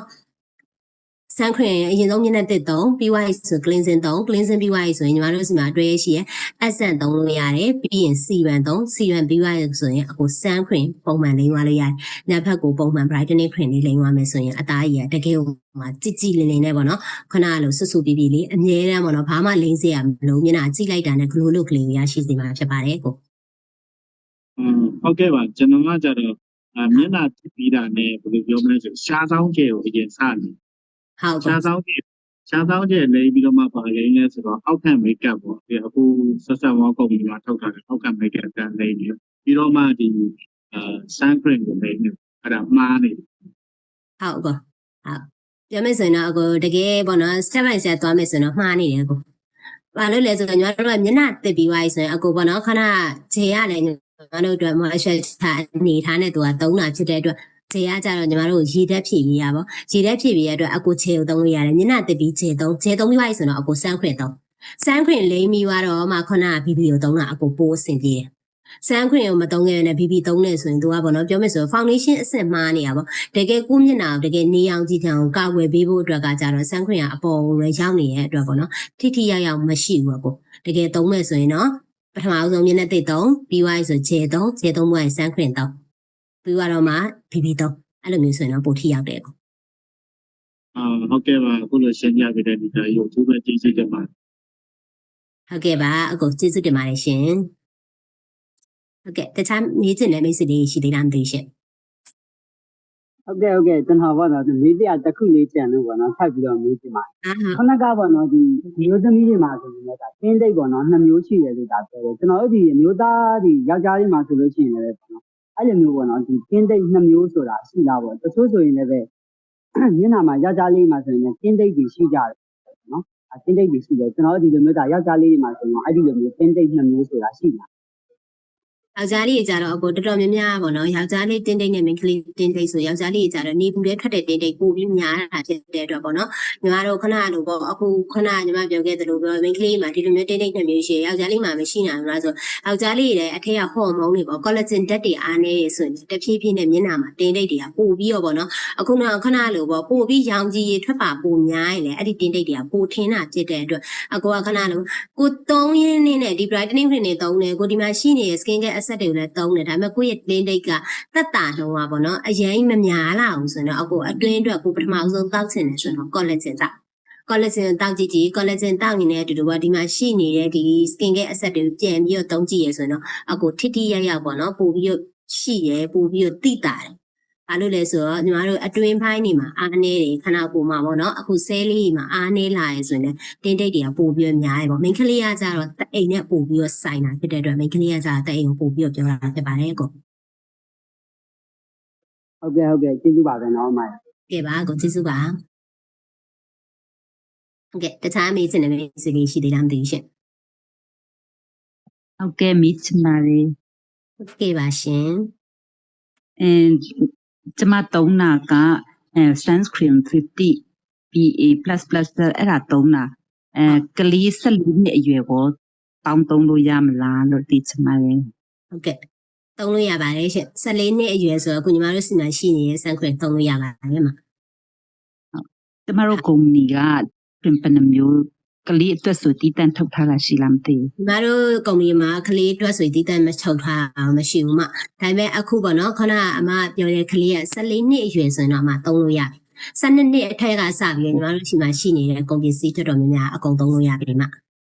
အဲ့ဒီခါကျ ဆိုတမလေး အကုန်သုံးလို့ရပါတယ်ရှင်ဟုတ် ပါ ကဲပါရှင် ဟုတ်ကဲ့ညီမလေးမင်္ဂလာပါ ဟုတ်ပါမယ် မပြီးသေးဘူးလားမသိဘူးရှင် sorry ပါ ဟုတ်ရရရှင်မမေ ဟုတ်ဟိုပါပေါ့ခဏလေ cleansing water ကိုသုံးတဲ့ step မှာလေညီမတို့မှာအခုထုတ်ထားတဲ့ဟာကြတော့လေဟို make up ဖြစ်တဲ့ step မှာသုံးရတာမဟုတ်ဘူးလားလို့မျက်နှာသိပ်ပြီးမှသုံးရမှာလား ဟုတ်လေမခုနညီမပြောရင်လေ make up တွေကိုလိန်ထားတယ်နေ့စဉ်ပေါ့နော်ညီမတို့လိန်ထားတဲ့ make up တွေရှိမယ်အဲ့ဒါတွေကိုဖြတ်တဲ့နေရာမှာသုံးရတာသုံးပြီးပြီဆိုမှမျက်နှာသက် ဟုတ်ကဲ့ အဲ့ဒါဆိုရင်ပို့ပြီးတော့ထိရောက်တယ် အော်ဟုတ်ညီမလေးကြည့်ဟိုလေ brightening cream ကကြတော့ညီမလေးဝက်ချတက်နေတဲ့အချိန်ပေါ့အဲ့ဟာလေးကိုသုံးလို့အဆင်ပြေပါမလားညီမလေး ဝက်ချက်အရန်ပေါက်နေတဲ့အချိန်ကမှ ဟုတ်ကဲ့ ဝက်ချက်အရန်ပေါက်နေတဲ့အချိန်ဆိုရင်ပေါ့နော်တချို့ဝက်ချက်အရန်ပေါက်နေတဲ့အချိန်ဆိုရင်တော့အမပေါ့နော် brightening cream ထက်ပေါ့ brightening cream ကကြာဝက်ချက်နဲ့ညှိုးသွားတဲ့အချိန်ကျရင်တော့ဝက်ချက်နဲ့အရန်ထွက်နေမျက်နှာအရန်ကန်ထွက်နေတယ်ဆိုရင်လေအမပထမအဦးဆုံးအနေနဲ့လေဂျယ်လေးရင်တော့ဂျယ်သုံးပြီးွားမှ brightening cream တော့အဲ့ဒါဆိုပို့ပြီးတော့ကောင်းတယ်မညီမလည်းအဲ့ဒါလေး ဂျက်ခံပြီး brightening လေး brightening ကိုကောင်းတယ်မ ဟုတ်ကဲ့ ဂျယ်လေးကိုလိမ့်လိုက်ဂျယ်လိမ့်ပြီးတော့ပေါ့နော်9မိနစ်10မိနစ်အဲ့လောက်စောင့်ပြီးမှ brightening လေးအဲ့ဒါဆိုပိုကောင်းတယ်ဂျယ်ကြတော့ဒီပြီးရဲ့အခါကျတော့ဝက်ချက်နဲ့ပတ်သက်လာရင်ဂျယ်ကြတော့ကောင်းတယ်ဆိုတာဒီအမာရွတ်တက်တာထက်ပေါ့နော်ဝက်ချက်ထွက်နေတဲ့အချိန်အတွက်ကောင်းတာထွက်နေတဲ့အချိန်ဆိုတော့အုပ်ထားလိုက်ရင်ထွက်နှုံးနည်းနည်းတက်တာပို့ပြီးတော့ ဟုတ် ဂျယ် ကဲ့ ဟုတ်ကဲ့ရှင် ဟုတ်ကျေးဇူးပါညီမလေး ကဲပါကျေးဇူးတင်ပါတယ်ခုနအမမီးနေရလေးပြတ်သွားလို့ဟိုဆန်းခွင့်ကြောင့်ဗာလီမင်းနေရလည်းမသိရှင့်လို့ကိုအဆင်ပြေသေးလားရှင့် ဟုတ်တစ်ခုလောက်မေးပြရစီရှင် ဟုတ်ကဲ့ရှင့် ဟုတ်တစ်ခုလောက်မေးပြရစီရှင်ဟိုလေကျမတို့ဘက်စီကကျတော့တနခါချမ်းလိမ့်နေသူဆိုတော့ကျတော့ sun cream ကိုအရင်လိမ့်နေမျက်နှာတစ်ပြီးရနဲ့ sun cream လိမ့်နေလိမ့်ပြီးရနဲ့ BB ကိုလိမ့်နေ BB လိမ့်ပြီးတော့တနခါချမ်းလိမ့်နေအဲ့ဒါအဆင်ပြေလား ဟုတ်အဆင်ပြေပါတယ်အမ အဲ့လိုမျိုးလေးလိမ့်တာတော့အဆင်ပြေဒါပေမဲ့အမတနခါကလေအမလိမ့်တော့လိမ့်ဒါပေမဲ့ညာတော့အိမ်လိမ့်မိမအိမ်နဲ့ပေါ့နော်အဲ့လိုမျိုးလေးခုနကအမလိမ့်ထားတဲ့ step by step ကတော့အဆင်ပြေပါရဲ့ရှင်ညာဘက်လိမ့်နေတဲ့ခါကျရင် net ချွေးပေါက်ကလေးတွေပိတ်တယ်အမကဲ ချွေးပေါက်ပိတ်မယ် ဟုတ်ညာတို့တနခါ ဟုတ်မျက်နှာပြန်သိရမယ်ဆိုတဲ့သဘော ဟုတ်ကဲ့ညီမတို့ညာဆန်းခွေမှာတစ်ခုရှိတာဆန်းခွေကိုညီမတို့လိမ့်ပြီးသွားပြီဆိုရင်ညာဘက်ကျရင်ညီမတို့မျက်နှာမတက်ပဲနဲ့တချို့ရှိရလေနော်ညီမတို့မနဲ့လိမ့်ပြီးသွားပြီဆိုရင်ညာဘက်ကျအရင်အိတ်ချင်တဲ့အခါကျရင်ဒီတိုင်းအိတ်လိုက်တိုင်းရှိရဆန်းခွေကြတော့အမတို့ကတကယ်လို့လိမ့်ပြီးသွားပြီဆိုရင်ညာဘက်လုံးဝအိတ်လို့မရပါဘူးဆန်းခွေကိုပေါ့နော်ကိုညာဘက်အိတ်လိုက်တဲ့အခါကျရင်ကိုအသားရည်မှာပေါ့နော်ဒီလိုမျိုးပျက်စီးရတယ်ပျက်စီးရဆိုတာကိုအခုပေါ့အချင်းချင်းရောမဖြစ်ဘူးဒီတိုင်းတာတခုလောက်ကြာအသားရည်မှာပေါ့နော်ဒီလိုမျိုးအညစ်အကြေးလေးတွေဆဲလေးတွေညစ်စရာတွေဒါမျိုးလေးဖြစ်ပေါ်စရာဖြစ်တဲ့အတွက်ဆန်းခရင်လေးမျိုးတော့မှလည်းဟိုညာဖက်ရောက်ပြီဆိုရင်ကိုမြဲတဲ့မျက်နှာတက်အဲ့ဒါဘယ်ဆန်းခရင်ကိုပဲလိမ့်နေဒီဆန်းခရင်မှာမဟုတ်ဘူးပေါ့နော်မိတ်ကပ်လိမ့်နေရဆိုတော့ပိုဆိုးတယ်မျက်နှာတက်ပြီခဏအမတို့တနခါလိမ့်ပြီးွားရဲဆိုရင်တနခါညီမတို့ငငယ်လေးကလိမ့်ခဲ့ရတယ်နော်တနခါညီမတို့အတွက်ကောင်းတယ်ဒါပေမဲ့ညာဖက်လိမ့်အိတ်တဲ့အခါကျရင်တနခါကျတော့ချွေးပေါက်တွေကိုပိတ်စေတယ်မျက်နှာမှာအဆဲလေးတွေကိုညစ်ပတ်စေရဖြစ်တဲ့အတွက်တနခါလိမ့်ပြီးွားရင်တော့မျက်နှာတက်ပြီးတာပိုကောင်းပါရဲ့ရှင့် ကျေးဇူးပါလေ ကဲပါဟုတ်ကဲ့ပါရှင်ဟုတ်ကဲ့တခြားပါလေးမေးချင်တယ်မသိဘူးခဏစာလေးဖတ်မိတာတွေ့လို့နေဘူးလည်းမသွားဘူးတဲ့ဘောနော်တဲ့ဘာရင်သုံးရင်ကောင်းမလဲတဲ့တင်းထိပ်ပေါ်နေလို့ရှင်တဲ့နေဘူးလည်းမသွားလဲအမစမ်းခွင်တော့လေစမ်းခွင်လေဂျေလေးအမခဏလို့ပေါ့နော်ပထမဦးဆုံးကိုမျက်နှာတစ်ပြီးသွားပြီဆိုရင်ဂျေဝရှင်လေဂျေပြီးွားရင်စမ်းခွင်လေးနေစင်လေညဘက်ကျရင်အမတင်းထိပ်ဖြစ်တယ်ဆိုရင်ဘိုင်တနေလေးခံလိုက်ဒါမှမဟုတ်လဲခဏလို့ပေါ့နော်ဂျေမလိမ့်ခင်ပေါ့ကျွန်တော်မျက်နှာတစ်ပြီးွားဘိုင်တနေလေးပြီးတော့စမ်းခွင်လေးလည်းရတယ်ဒါမှမဟုတ်ရင်ကိုကခြေလိမ့်မယ်ပြီးွားဆိုရင်စမ်းခွင်လိမ့်ပြီးွားရင်ညာဘက်ကျ brightening ခွင်လေးပုံမှန်လိမ့်သွားအဲ့လိုမျိုးဆိုရင်လည်းပို့ပြီးတော့ခဏလို့ပေါ့တင်းထိပ်တွေတက်တာတနခါတော့ညာဘက်မလိမ့်တာအကောင်းဆုံးပဲတဲ့ဟုတ်ပါတယ်ကဲပါရှင် နော် brightening cream ကကျတော့ဟိုမျက်နှာတစ်ပြီးမှညာဘက်ကိုလိမ့်ရတာလားလေကြီး ဟုတ်အမမျက်နှာတက်ပြီးတော့ညာဘက်လေးကိုလိမ့်ထားတဲ့ခါကျတော့မျက်နှာနှစ်တင်းရင်းလေးဖြစ်တာပေါ့အမမျက်နှာပေါင်းတင်ထားတဲ့အတိုင်းပဲတင်းတင်းရင်းဖြစ်တယ်ညာဘက်တီးတက်လိမ့်ရတာတော့မဟုတ်ဘူးမနက်ပိုင်းလေးလိမ့်လို့ရတယ်ဒါပေမဲ့ညာဘက်လိမ့်လဲကောင်းတယ်လို့ပြောပြတာဒီမှာအခုပေါ့မနက်ပိုင်းအဆင့်ထဲမှာဆိုရင်ညီမတို့ပထမဆုံးမျက်နှာတက်လိုက်တယ် brightening cream လိမ့်တယ် sun cream လိမ့်တယ်အဲ့လိုမျိုးလိမ့်သွားလဲအဆင်ပြေတယ် အော်ဟုတ်ကဲ့ပါကျေးဇူးပါ ကိုကအခုပေါ့ကိုကဒီဟာဥမာကိုကမနက်ပိုင်းလေးလိမ့်နေညပိုင်းလေးလိမ့်နေဆိုမနက်တစ်ခါညပိုင်းငါးဘက်အိတ်ခန့်နေလေးပေါ့ကိုက brightening နေလေးလိမ့်ပြီးအိတ်တယ်ဆိုရင်အသားကြီးကစွတ်စွတ်ပြည့်ပြည့်လေးနဲ့ပေါ့မနက်ကျရင်ခဏလို့ပေါ့သူကကြည်ကြည်လင်းလင်းလေးနဲ့အဲ့လိုမျိုးလေးဖြစ်စေတယ်မျက်နှာတင်းတင်းရင်းလေးဖြစ်စေတယ် brightening cream ကကြတော့လေ စိတ်ရှိရှိနဲ့ဖြည့်ပေးတဲ့လီဒါကြီးကျေးဇူးပါ ကျေးဇူးတင်ပါတယ်ရှင်ကဲပါတခြားမိတ်ဆွေလေးရှိသေးလားမသိဘူးရှင့်โอเคပါဒါဆိုရင်မရှိတော့ဘူးဆိုရင်ညီမတို့ရဲ့ဒီနေ့ပေါ့နော်ဒီနေ့ meeting လေးကိုဒီနေရာမှာပဲညီကုန်းဆုံးလိုက်ပါမယ်ဒီနေ့အတွက်မိတ်ဆွေတို့အနေနဲ့ပေါ့နော်ဒီနေ့ပြောမယ်ဆိုရင်ဒီလိုခက်ခဲတွေရှိရဲ့နေရာတွေတိုင်းမှာ line တွေခက်ခဲတွေတနင်္လာရီချိန်တွင်းမှာလည်းပေါ့နော်သမင်းစားနေတဲ့အချိန်ပြီးသွားတော့အချိန်မှာပြောမယ်ဆိုရင်အားလုံးအတွက်ကပေါ့နော်ဒီတနင်္လာရီဆိုရင်လည်းပူပေါင်းခတ်တဲ့အချိန်မှာပေါ့နော်မိတ်ဆွေတို့အနေနဲ့အားတက်တရောပူပေါင်းပြီးရောပေါ့နော်တေချာလေးနားထောင်ပေးရတဲ့မိတ်ဆွေတို့တယောက်ချင်းစီလည်းကျေးဇူးတင်ပါတယ်ထပ်မံပြီးတော့မိတ်ဆွေတို့လည်းပေါ့နော်အောင်မြင်ခြင်းတွေပျော်ရွှင်ခြင်းတွေနဲ့အတူနေ့ရက်တိုင်းမှာအဆင်ပြေခြင်းတွေနဲ့အတူဖြတ်သန်းနိုင်ပါစေလို့ဆုတောင်းရင်းနဲ့ကျမရဲ့ share တွေဒီနေရာမှာပဲညီကုန်းဆိုရပါတယ်တဦးတယောက်ချင်းစီအားလုံးကျေးဇူးအများကြီးတင်ပါတယ် ကျေးဇူးအများကြီးတင်ပါတယ် အဲ့ဒီမှာ တင်ပါတယ်ရှင် ဒီမှာလေး ကျေးဇူးများကြီးဒီပါတယ်ရှင်